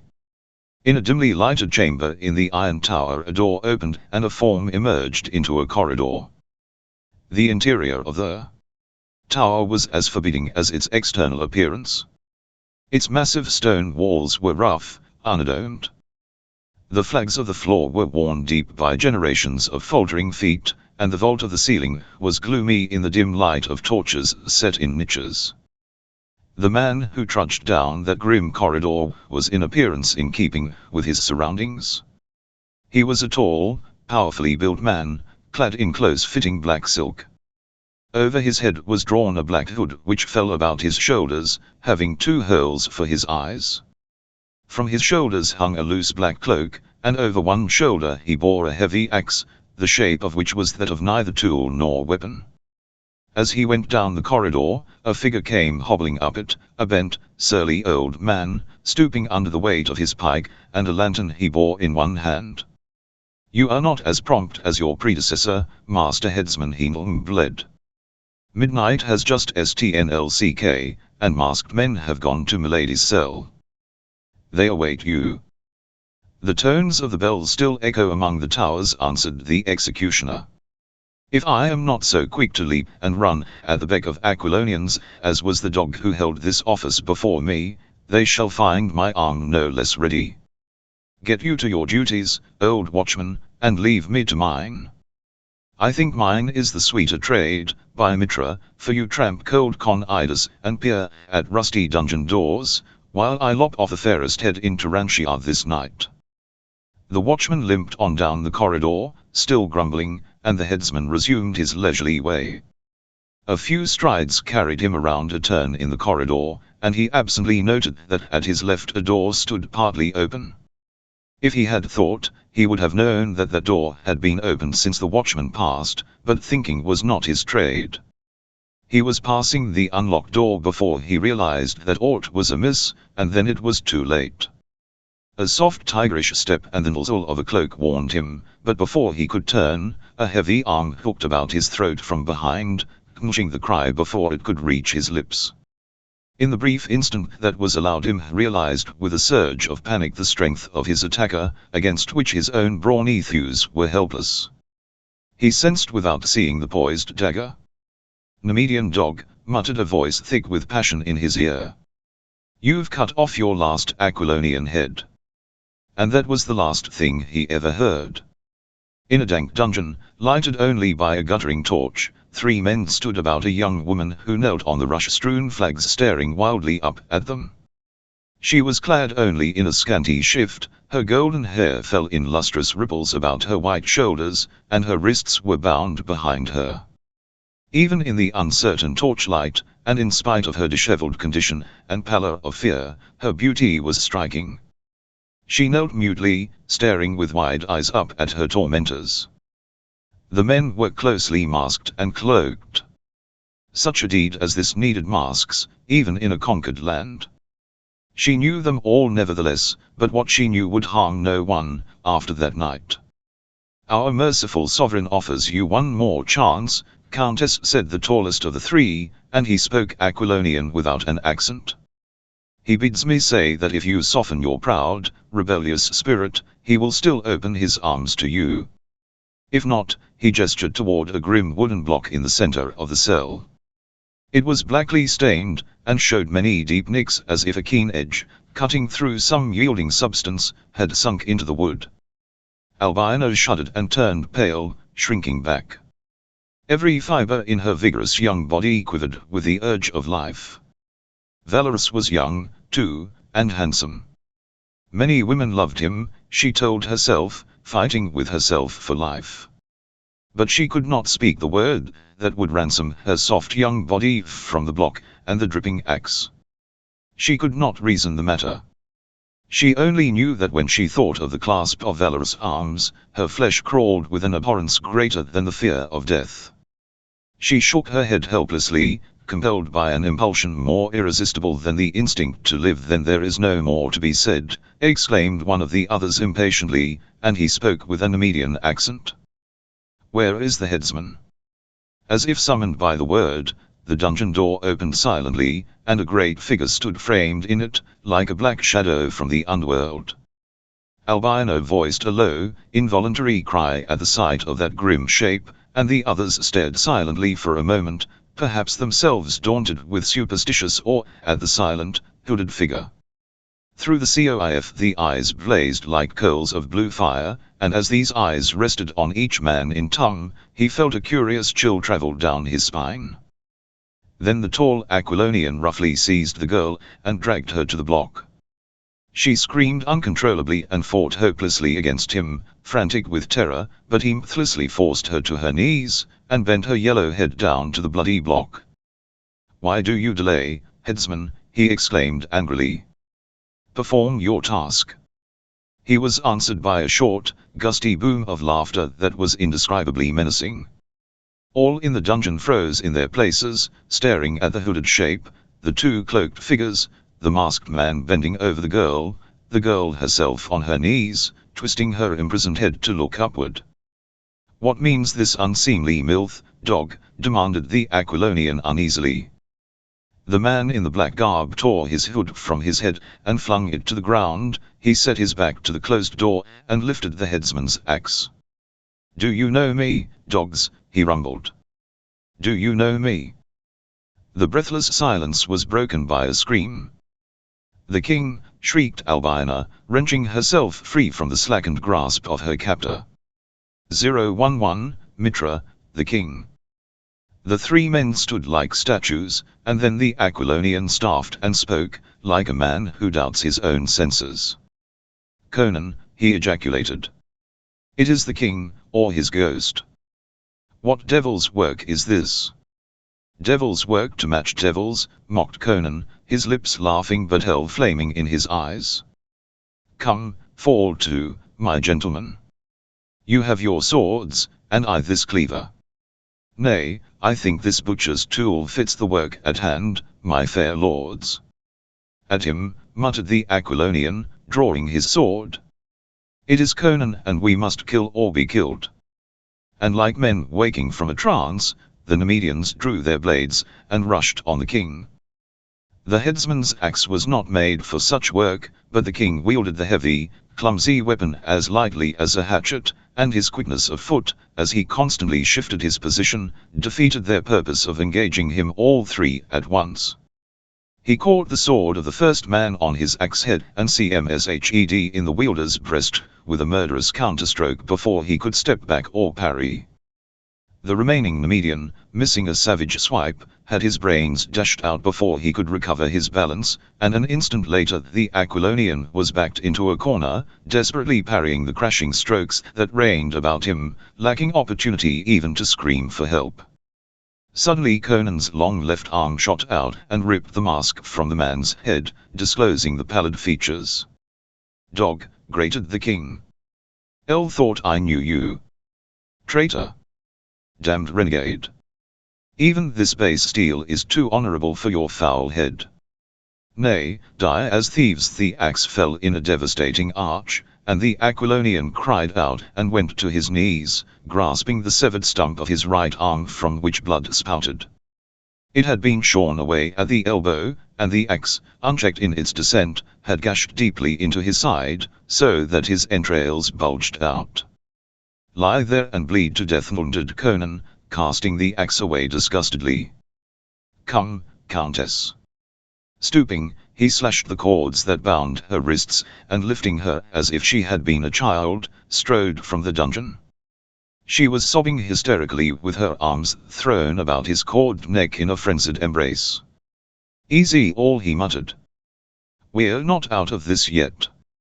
If we can reach the dungeon where the secret door opens on stairs that lead to the tunnel, devil take it, they've heard that noise, even through these walls." Down the corridor arms clanged, and the tramp and shouting of men echoed under the vaulted roof. A bent figure came hobbling swiftly along, lantern held high, and its light shone full on Conan and the girl. With a curse the Cimmerian sprang toward him, but the old watchman, abandoning both lantern and pike, scuttled away down the corridor, screeching for help at the top of his cracked voice. Deeper shouts answered him. Conan turned swiftly and ran the other way. He was cut off from the dungeon, with the secret lock, and the hidden door through which he had entered the tower, and by which he had hoped to leave, but he knew this grim building well. Before he was king he had been imprisoned in it. He turned off into a side passage, and quickly emerged into another, broader corridor, which ran parallel to the one down which he had come, and which was at the moment deserted. He followed this only a few yards, when he again turned back, down another side passage. This brought him back into the corridor he had left, but at a strategic point. A few feet farther up the corridor there was a heavy bolted door, and before it stood a bearded Nemedian in corselet and helmet, his back to Conan as he peered up the corridor in the direction of the growing tumult and wildly waving lanterns. Conan did not hesitate. Slipping the girl to the ground, he ran at the guard swiftly and silently, sword in hand.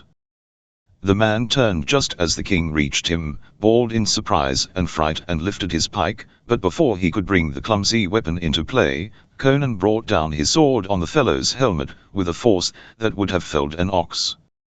Helmet and skull gave way together, and the guard crumpled to the floor.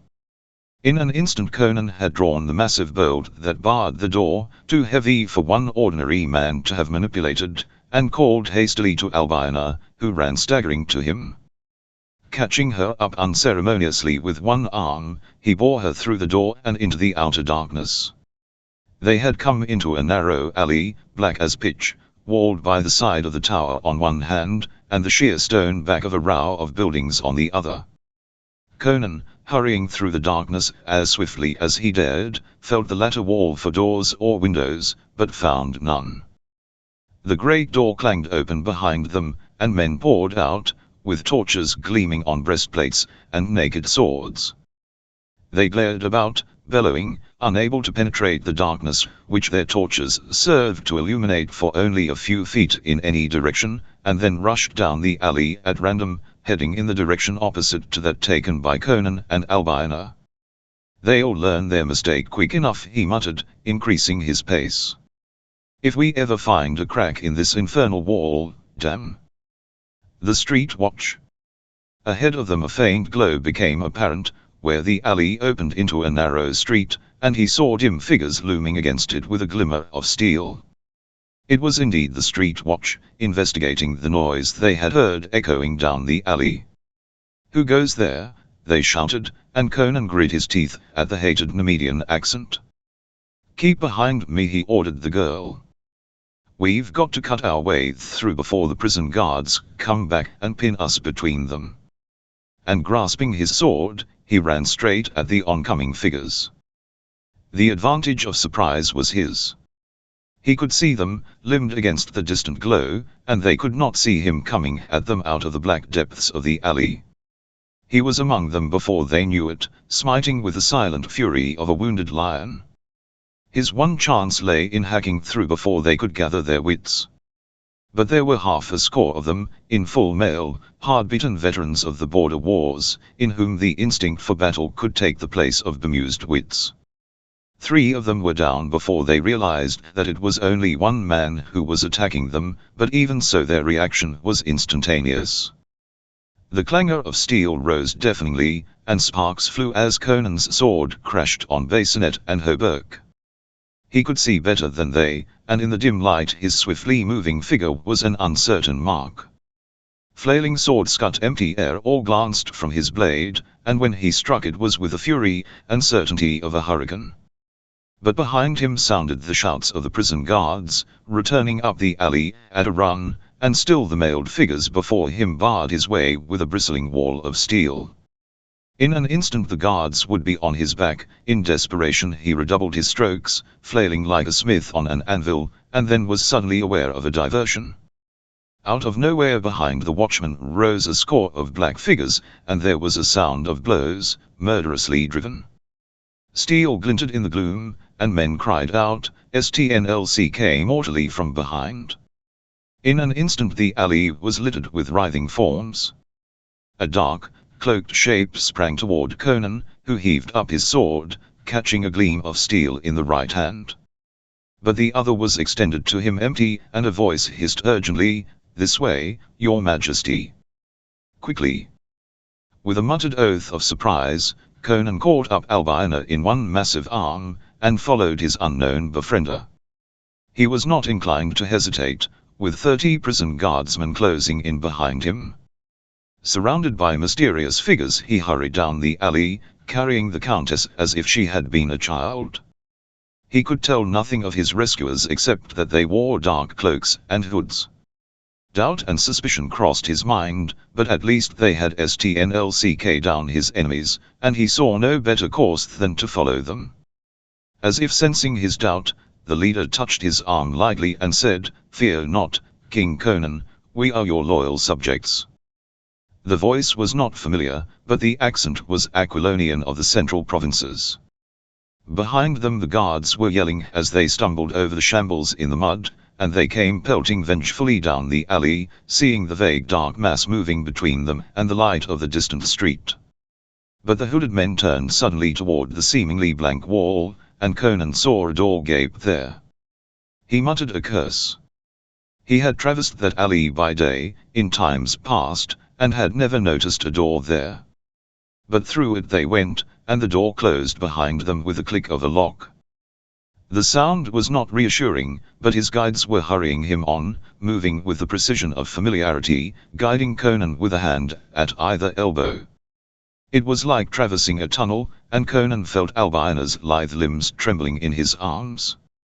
Then somewhere ahead of them an opening was faintly visible, merely a somewhat less black arch in the blackness, and through this they filed. After that there was a bewildering succession of dim courts, and shadowy alleys, and winding corridors, all traversed in utter silence, until at last they emerged into a broad lighted chamber, the location of which Conan could not even guess, for their devious route had confused even his primitive sense of direction. 10. A coin from Icharon. Not all his guides entered the chamber. When the door closed, Conan saw only one man standing before him, a slim figure, masked in a black cloak with a hood. This the man threw back, disclosing a pale oval zero-FA face, with calm, delicately chiseled features. The king set Albina on her feet, but she still clung to him and stared apprehensively about her. The chamber was a large one, with marble walls partly covered with black velvet hangings, and thick rich carpets on the mosaic floor, laved in the soft golden glow of bronze lamps. Conan instinctively laid a hand on his hilt. There was blood on his hand, blood clotted about the mouth of his scabbard, for he had sheathed his blade without cleansing it. "Where are we?" he demanded. The stranger answered with a low, profound bow in which the suspicious king could detect no trace of irony. "In the temple of Asura, your majesty." Albina cried out faintly and clung closer to Conan, staring fearfully at the black, arched doors, as if expecting the entry of some grisly shape of darkness. "Fear not, my lady," said their guide. "There is nothing here to harm you, vulgar superstition to the contrary. If your monarch was sufficiently convinced of the innocence of our religion to protect us from the persecution of the ignorant, then certainly one of his subjects need have no apprehensions. Who are you? Demanded Conan. I am Hadrathas, priest of Asura. One of my followers recognized you when you entered the city, and brought the word to me. Conan grunted profanely. Do not fear that others discovered your identity, Hadrathas assured him. Your disguise would have deceived any but a follower of Asura, whose cult it is to seek below the aspect of illusion. You were followed to the watchtower, and some of my people went into the tunnel to aid you if you returned by that route. Others, myself among them, surrounded the tower. And now, King Conan, it is yours to command. Here in the temple of Asura you are still king.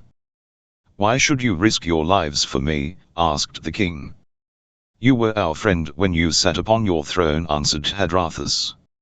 You protected us when the priests of Mitra sought to scourge us out of the land. Conan looked about him curiously. He had never before visited the temple of Asura, had not certainly known that there was such a temple in Turanshia. The priests of the religion had a habit of hiding their temples in a remarkable fashion. The worship of Mitra was overwhelmingly predominant in the Hyborian nations, but the cult of Asura persisted, in spite of official ban and popular antagonism.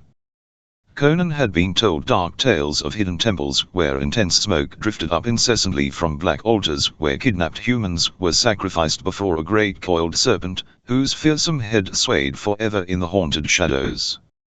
Persecution caused the followers of Asura to hide their temples with cunning art, and to veil their rituals in obscurity, and this secrecy, in turn, evoked more monstrous suspicions and tales of evil. But Conan's was the broad tolerance of the barbarian, and he had refused to persecute the followers of Asura or to allow the people to do so on no better evidence than was presented against them, murmurs and accusations that could not be proven. If they are black magicians, he had said, how will they suffer you to harry them? If they are not, there is no evil in them. Crom's devils. Let men worship what gods they will. At a respectful invitation from Hadrathas, he seated himself on an ivory chair, and motioned Albayna to another, but she preferred to sit on a golden stool at his feet, pressing close against his thigh, as if seeking security in the contact. Like most orthodox followers of Mitra, she had an intuitive horror of the followers and cult of Asura, instilled in her infancy and childhood by wild tales of human sacrifice and anthropomorphic gods shambling through shadowy temples. Hadrathas stood before them, his uncovered head bowed. What is your wish, your majesty? Food first, he grunted, and the priest smote a golden gong with a silver wand. Scarcely had the mellow notes ceased echoing when 4 hooded figures came through a tinted dunvey bearing a great 4-legged silver platter of smoking dishes and crystal vessels. This they set before Conan, bowing low, and the king wiped his hands on the damask, and smacked his lips with unconcealed relish. Beware, your majesty, whispered Albayna. These folk eat human flesh. I stake my kingdom that this is nothing but honest roast beef, answered Conan. Come, lass, fall to. You must be hungry after the prison fare. Thus advised, and with the example before her of one whose word was the ultimate law to her, the countess complied, and ate ravenously though daintily, while her liege lord tore into the meat joints, and guzzled the wine, with as much gusto as if he had not already eaten once that night. You priests are shrewd, Hadrathas, he said, with a great beef bone in his hands, and his mouth full of meat. TD welcome your service in my campaign to regain my kingdom. Slowly Hadrathas shook his head, and Conan slammed the beef bone down on the table in a gust of impatient wrath. Crom's devils. What ails the men of Aquilonia? First Servius, now you. Can you do nothing but wag your idiotic heads when I speak of ousting these dogs? Hadrathas sighed and answered slowly, my lord, it is ill to say, and I fain would say otherwise. But the freedom of Aquilonia is at an end. Nay, the freedom of the whole world may be at an end. Age follows age in the history of the world, and now we enter an age of horror and slavery, as it was long ago. What do you mean, demanded the king uneasily. Hadrathas dropped into a chair, and rested his elbows on his thighs, staring at the floor. It is not alone the rebellious lords of Aquilonia, and the armies of Nemedia, which are arrayed against you, answered Hadrathas. It is sorcery, grisly black magic from the grim youth of the world. An awful shape has risen out of the shades of the past, and none can stand before it. What do you mean? Conan repeated. I'll speak of Xul'Totan of Icheran, who died 3,000 years ago, yet walks the earth today. Conan was silent, while in his mind floated an image, the image of a bearded face of calm inhuman beauty. Again he was haunted by a sense of uneasy familiarity. Icheran, the sound of the word roused instinctive vibrations of memory and associations in his mind. Icheran, he repeated. Xul'Totan of Icheran, man, are you mad? Icheran has been a myth for more centuries than I can remember. I've often wondered if it ever existed at all. It was a black reality, answered Hadrathas, an empire of black magicians, steeped in evil now long forgotten. It was finally overthrown by the Hyborian tribes of the west. The wizards of Icheran practiced foul necromancy, thaumaturgy of the most evil kind, grisly magic taught them by devils. And of all the sorcerers of that accursed kingdom, none was so great as Xul'Totan of Python. Then how was he ever overthrown? Asked Conan skeptically. By some means a source of cosmic power, which he jealously guarded, was stolen and turned against him. That source has been returned to him, and he is invincible.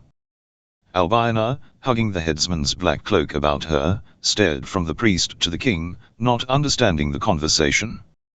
Conan shook his head angrily. You are making game of me, he growled. If Xul'Totan has been dead 3,000 years, how can this man be he? It's some rogue who's taken the old one's name. Hadrathas leaned to an ivory table, and opened a small gold chest which stood there. From it he took something which glinted dully in the mellow light, a broad gold coin of antique minting. You have seen Xul'Totan unveiled? Then look upon this. It is a coin which was stamped in ancient Icheran, before its fall. So pervaded with sorcery was that black empire, that even this coin has its uses in making magic. Conan took it and scowled down at it.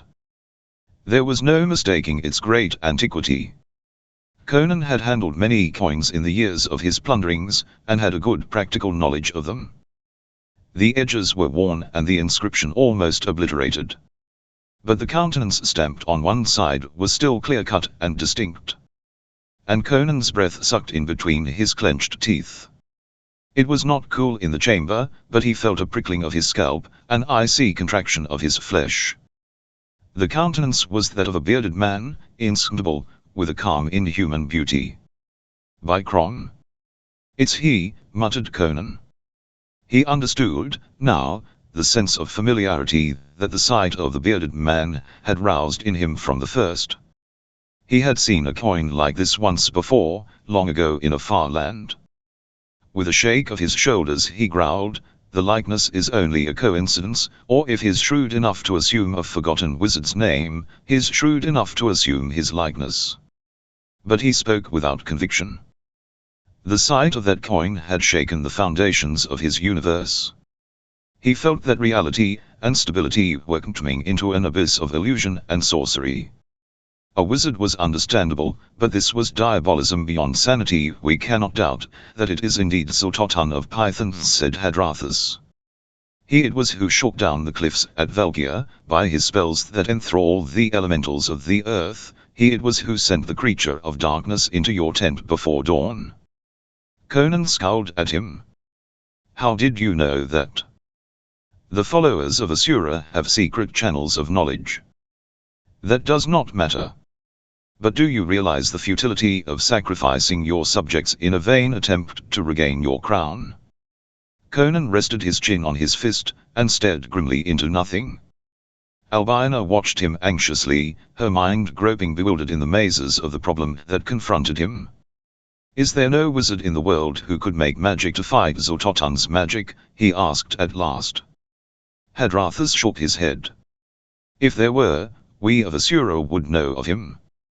Men say our cult is a survival of the ancient Stygian serpent worship. That is a lie. Our ancestors came from Ventoya, beyond the Sea of Vilayet and the blue Himalayan mountains. We are sons of the East, not the South, and we have knowledge of all the wizards of the East, who are greater than the wizards of the West. And not one of them but would be a straw in the wind before the black might of Xaltotan. But he was conquered once, persisted Conan. A cosmic source was turned against him. But now that source is again in his hands, and he will see that it is not stolen again. And what is this damnable source? Demanded Conan irritably. It is called the Heart of Ahriman. When Icharan was overthrown, the primitive priest who had stolen it and turned it against Xaltotan hid it in a haunted cavern, and built a small temple over the cavern.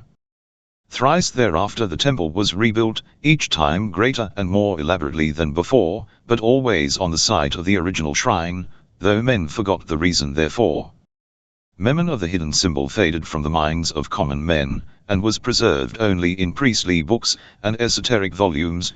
Whence it came no one knows. Some say it is the veritable heart of a god, others that it is a star that fell from the skies long ago. Until it was stolen, none had looked upon it for 3,000 years. When the magic of the Mitran priests failed against the magic of Xaltotan's acolyte, Altero, they remembered the ancient legend of the heart, and the high priest and an acolyte went down into the dark and terrible crypt below the temple, into which no priest had descended for 3,000 years. In the ancient iron-bound volumes, which speak of the heart in their cryptic symbolism, it is also told of a creature of darkness left by the ancient priest to guard it. Far down in a square chamber, with arched doorways leading off into immeasurable blackness, the priest and his acolytes found a black stone altar that glowed dimly with inexplicable radiance. On that altar lay a curious gold vessel like a double-valved seashell, which clung to the stone like a barnacle. But it gaped open and empty. The heart of Ahriman was gone. While they stared in horror, the keeper of the crypt, the creature of darkness, came upon them and mangled the high priest so that he died. But the acolyte fought off the being, a mindless, soulless waif of the pits brought long ago to guard the heart, and escaped up the long black narrow stairs, carrying the dying priest, who before he died, gasped out the news to his followers, bade them submit to a power they could not overcome, and commanded secrecy. But the word has been whispered about among the priests, and we of Asura learned of it. And Xaltotan draws his power from this symbol? Asked Conan, still skeptical. No. His power is drawn from the Black Gulf. But the heart of Ahriman came from some far universe of flaming light, and against it the powers of darkness cannot stand, when it is in the hands of an adept. It is like a sword that might smite at him, not a sword with which he can smite. It restores life, and can destroy life. He has stolen it, not to use against his enemies, but to keep them from using it against him.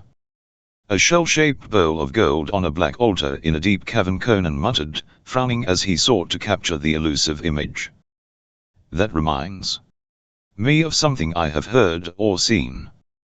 But what, in Crom's name, is this notable heart? It is in the form of a great jewel, like a ruby, but pulsing with blinding fire with which no ruby ever burned. It glows like living flame, but Conan sprang suddenly up and smote his right fist into his left palm like a thunderclap. Crom, he roared, what a fool I've been. The heart of Ahriman. The heart of my kingdom. Find the heart of my kingdom, Zelator said. By Yuma, it was the jewel I saw in the green smoke, the jewel which Tarascus stole from Xaltotan while he lay in the sleep of the Black Lotus. Hadrathas was also on his feet, his calm dropped from him like a garment. What are you saying? The Heian stolen from Xaltotan. Aye. Conan boomed. Tarascus feared Xaltotan, and wanted to cripple his power, which he thought resided in the heart.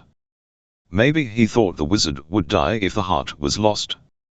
By Crom, With a savage grimace of disappointment and disgust he dropped his clenched hand to his side. I forgot. Tarascus gave it to a thief to throw into the sea. By this time the fellow must be almost to Cadaver. Before I can follow him he'll take ship and consign the heart to the bottom of the ocean. The sea will not hold it, exclaimed Hadrathas, quivering with excitement. Zultotan would himself have cast it into the ocean long ago, had he not known that the first storm would carry it ashore. But on what unknown beach might it not land? Well, Conan was recovering some of his resilient confidence. There's no assurance that the thief will throw it away. If I know thieves, and I should, for I was a thief in Samoa in my early youth, he won't throw it away. He'll sell it to some rich trader. By Kron, he strode back and forth in his growing excitement. It's worth looking for. Zelator bade me find the heart of my kingdom, and all else she showed me proved to be TNLTH. Can it be that the power to conquer Zultotan lurks in that crimson bauble? Aye. My head upon it, cried Hadrathas, his face lightened with fervor, his eyes blazing, his fists clenched. With it in our hands we can dare the powers of Zultotan. I swear it. If we can recover it, we have an even chance of recovering your crown, and driving the invaders from our portals. It is not the swords of Nemedia that Aquilonia fears, but the black arts of Zultotan. Conan looked at him for a space, impressed by the priest's fire. It's like a quest in a nightmare, he said at last.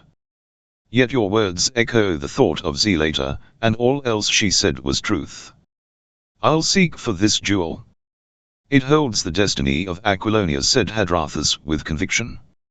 El will send men with you, nay, exclaimed the king impatiently, not caring to be hampered by priests on his quest, however skilled in esoteric ans. This is a task for a fighting man. I go alone. First to Poitine, where I'll leave Albina with Trusero. Then to Cadaver, and to the sea beyond, if necessary. It may be that, even if the thief intends carrying out Tarascus' order, he'll have some difficulty finding an outbound ship at this time of the year. And if you find the heart, cried Hadrathas, I will prepare the way for your conquest. Before you return to Aquilonia I will spread the word through secret channels that you live and are returning with a magic stronger than Zultotan's. I will have men ready to rise on your return. They will rise, if they have assurance that they will be protected from the black arts of Zultotan. And I will aid you on your journey. He rose and stmck a gong. A secret tunnel leads from beneath this temple to a place outside the city wall. You shall go to Poitine on a pilgrim's boat. None will dare molest you. As you will. With a definite purpose in mind, Conan was afire with impatience and dynamic energy. Only let it be done swiftly. In the meantime events were moving not slowly elsewhere in the city. A breathless messenger had burst into the palace where Valorous was amusing himself with his dancing girls, and throwing himself on his knee, gasped out a garbled story of a bloody prison break, and the escape of a lovely captive. He bore also the news that Count Thespius, to whom the execution of Albina's sentence had been entrusted, was dying and begging for a word with Valorous before he passed. Hurriedly cloaking himself, Valorous accompanied the man through various winding ways, and came to a chamber where Thespius lay. There was no doubt that the Count was dying. Bloody froth bubbled from his lips at each shuddering gasp. His severed arm had been bound to stop the flow of blood, but even without that, the gash in his side was mortal. Alone in the chamber with the dying man, Valorous swore softly. By Mitra, I had believed that only one man ever lived who could strike such a blow. Valorous, gasped the dying man. He lives. Conan lives. What are you saying? Ejaculated the other. I swear by Mitra, gurgled Thespius, gagging on the blood that gushed to his lips. It was he who carried off Albina. He is not dead, no phantom come back from hell to haunt us. He is flesh and blood, and more terrible than ever. The alley behind the tower is full of dead men. Beware, Valorous, he has come back, to slay us all. A strong shudder shook the blood-smeared figure, and Count Thespius went limp. Valorous frowned down at the dead man, cast a swift glance about the empty chamber, and stepping swiftly to the door, cast it open suddenly. The messenger and a group of Nemedian guardsmen stood several paces down the corridor. Valorous muttered something that might have indicated satisfaction. "Have all the gates been closed?" he demanded. "Yes, your majesty. Triple the guards at each. Let no one enter or leave the city without strictest investigation. Set men scouring the streets, and searching the quarters. A very valuable prisoner has escaped, with the aid of an Aquilonian rebel. Did any of you recognize the man?" "No, your majesty." The old watchman had a glimpse of him, but could only say that he was a giant, clad in the black garb of the executioner, whose naked body we found in an empty cell. "He is a dangerous man," said Valorous. "Take no chances with him. You all know the Countess Albina. Search for her, and if you find her, kill her and her companion instantly. Do not try to take them alive." Returning to his palace chamber, Valorous summoned before him 4 men of curious and alien aspect. They were tall, gaunt, of yellowish skin, and immobile countenances. They were very similar in appearance, clad alike in long black robes beneath which their sandaled feet were just visible. Their features were shadowed by their hoods. They stood before Valorous with their hands in their wide sleeves, their arms folded. Valorous looked at them without pleasure. In his far journeyings he had encountered many strange races. "When I found you starving in the Khitan jungles," he said admirably, "exiles from your kingdom, you swore to serve me. You have served me well enough, in your abominable way. One more service I require, and then I set you free of your oath. Conan the Cimmerian, king of Aquilonia, still lives, in spite of Xototun's sorcery, or perhaps because of it. I know not. The dark mind of that resurrected devil is too devious and subtle for a mortal man to fathom. But while Conan lives I am not safe. The people accepted me as the lesser of 2 evils, when they thought he was dead. Let him reappear and the throne will be rocking under my feet in revolution before I can lift my hand. Perhaps my allies mean to use him to replace me, if they decide I have served my purpose. I do not know. I do know that this planet is too small for 2 kings of Aquilonia. Seek the Cimmerian. Use your uncanny talents to ferret him out wherever he hides or NLNS. He has many friends in Turanshia. He had aid when he carried off Albina. It took more than one man, even such a man as Conan, to wreak all that slaughter in the alley outside the tower. But no more.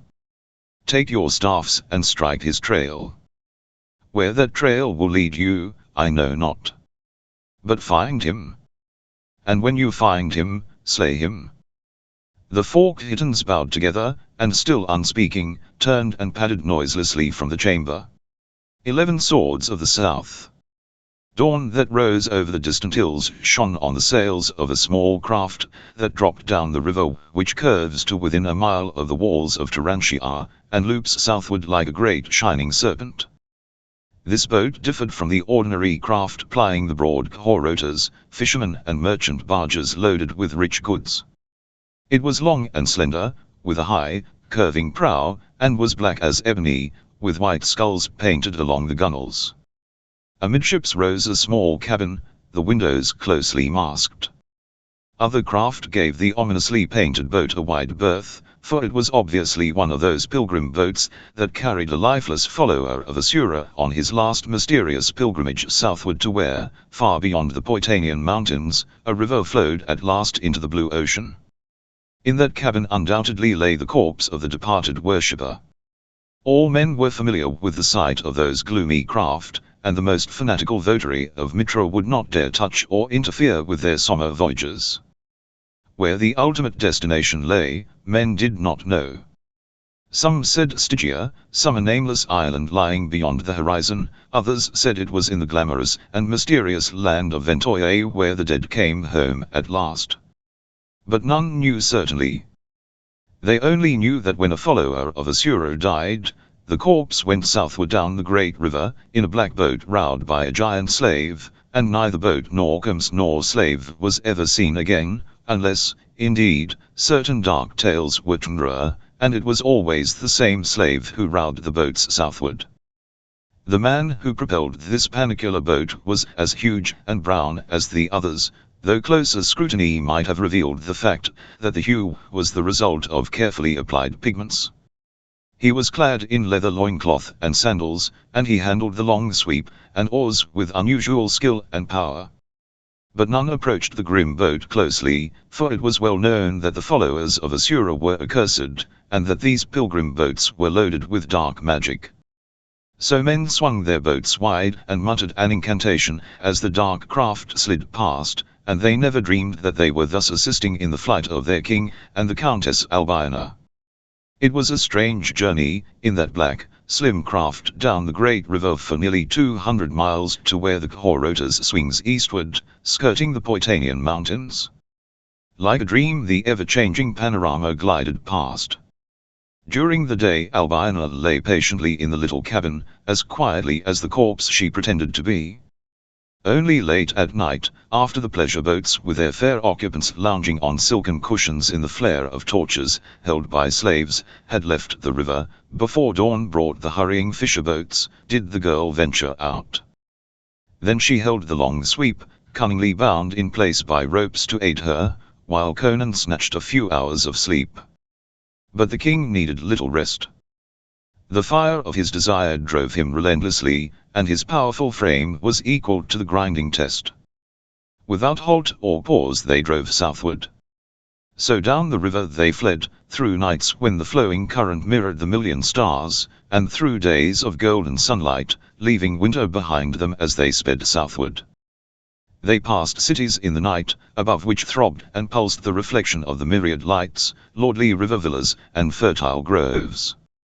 So at last the blue mountains of Poitain rose above them, tier above tier, like ramparts of the gods, and the great river, swerving from those turreted cliffs, swept thunderously through the marching hills, with many a rapid and foaming cataract. Conan scanned the shoreline closely, and finally swung the long sweep, and headed inshore at a point where a neck of land jutted into the water, and fir trees grew in a curiously symmetrical ring about a grey, strangely shaped rock. How these boats ride those falls we hear roaring ahead of us is more than I can see, he grunted. Hadrathas said they did, but here's where we halt. He said a man would be waiting for us with horses, but I don't see anyone. How word of our coming could have preceded us I don't know anyway. He drove inshore and bound the prow to an arching root in the low bank, and then, plunging into the water, washed the brown paint from his skin, and emerged dripping, and in his natural color. From the cabin he brought forth a suit of Aquilonian ringmail which Hadrathas had procured for him, and his sword. These he donned while Albiona put on garments suitable for mountain travel. And when Conan was fully armed, and turned to look toward the shore, he started and his hand went to his sword. For on the shore, under the trees, stood a black-cloaked figure holding the reins of a white palfrey and a bay war horse. "Who are you?" demanded the king. The other bowed low. "A follower of Asura." A command came. I obeyed. "How came?" inquired Conan, but the other merely bowed again. "I have come to guide you through the mountains to the first Poitanian stronghold." "I don't need a guide," answered Conan. "I know these hills well. I thank you for the horses, but the Countess and I will attract less attention alone than if we were accompanied by an acolyte of Asura." The man bowed profoundly, and giving the reins into Conan's hands, stepped into the boat. Casting off, he floated down the swift current, toward the distant roar of the unseen rapids. With a baffled shake of his head, Conan lifted the Countess into the palfrey's saddle, and then mounted the war horse and reined toward the summits that castellated the sky. The rolling country at the foot of the towering mountains was now a borderland, in a state of turmoil, where the barons reverted to feudal practices, and bands of outlaws roamed unhindered. Poityne had not formally declared her separation from Aquilonia, but she was now, to all intents, a self-contained kingdom, ruled by her hereditary count, Trusero. The rolling south country had submitted nominally to Valorous, but he had not attempted to force the passes guarded by strongholds where the crimson leopard banner of Poityne waved defiantly. The king and his fair companion rode up the long blue slopes in the soft evening. As they mounted higher, the rolling country spread out like a vast purple mantle far beneath them, shot with the shine of rivers and lakes, the yellow glint of broad fields, and the white gleam of distant towers. Ahead of them and far above, they glimpsed the first of the Poitynian holds, a strong fortress dominating a narrow pass, the crimson banner streaming against the clear blue sky. Before they reached it, a band of knights in burnished armor rode from among the trees, and their leader sternly ordered the travelers to halt. They were tall men, with the dark eyes and raven locks of the south. "Halt, sir, and state your business, and why you ride toward Poityne." "Is Poityne in revolt?" then asked Conan, watching the other closely, that a man in Aquilonian harness is halted and questioned like a foreigner. "Many rogues ride out of Aquilonia these days," answered the other coldly. "As for revolt, if you mean the repudiation of a usurper, then Poityne is in revolt. We had rather serve the memory of a dead man than the scepter of a living dog." Conan swept off his helmet, and shaking back his black mane, stared full at the speaker. The Poitynian stared violently and went livid. "Saints of heaven," he gasped. "It is the king, alive!" The others stared wildly, then a roar of wonder and joy burst from them. They swarmed about Conan, shouting their war cries and brandishing their swords in their extreme emotion. The acclaim of Poitynian warriors was a thing to Tenedollar, a timid man. 011, "But Trusero will weep tears of joy to see you, sire," cried one. "Aye, and Prospero," shouted another. "The general has been like one wrapped in a mantle of melancholy, and curses himself night and day that he did not reach the Valkyr in time to die beside his king." "Now we will strike for Embry," yelled another, whirling his great sword about his head. "Hail, Conan, king of Poityne!" The clangor of bright steel about him and the thunder of their acclaim frightened the birds that rose in gay-hued clouds from the surrounding trees. The hot southern blood was afire, and they desired nothing but for their new-found sovereign to lead them to battle and pillage. "What is your command, sire?" they cried. "Let one of us ride ahead and bear the news of your coming into Poityne. Banners will wave from every tower, roses will carpet the road before your horses' feet, and all the beauty and chivalry of the south will give you the honor due you." Conan shook his head. "Who could doubt your loyalty? But winds blow over these mountains into the countries of my enemies, and I would rather these didn't know that I lived, yet. Take me to Trusero, and keep my identity a secret." So what the knights would have made a triumphal procession was more in the nature of a secret flight. They traveled in haste, speaking to no one, except for a whisper to the captain on duty at each pass, and Conan rode among them with his visor lowered. The mountains were uninhabited save by outlaws and garrisons of soldiers who guarded the passes. The pleasure-loving Poitynians had no need nor desire to wrest a hard and scanty living from their stern breasts.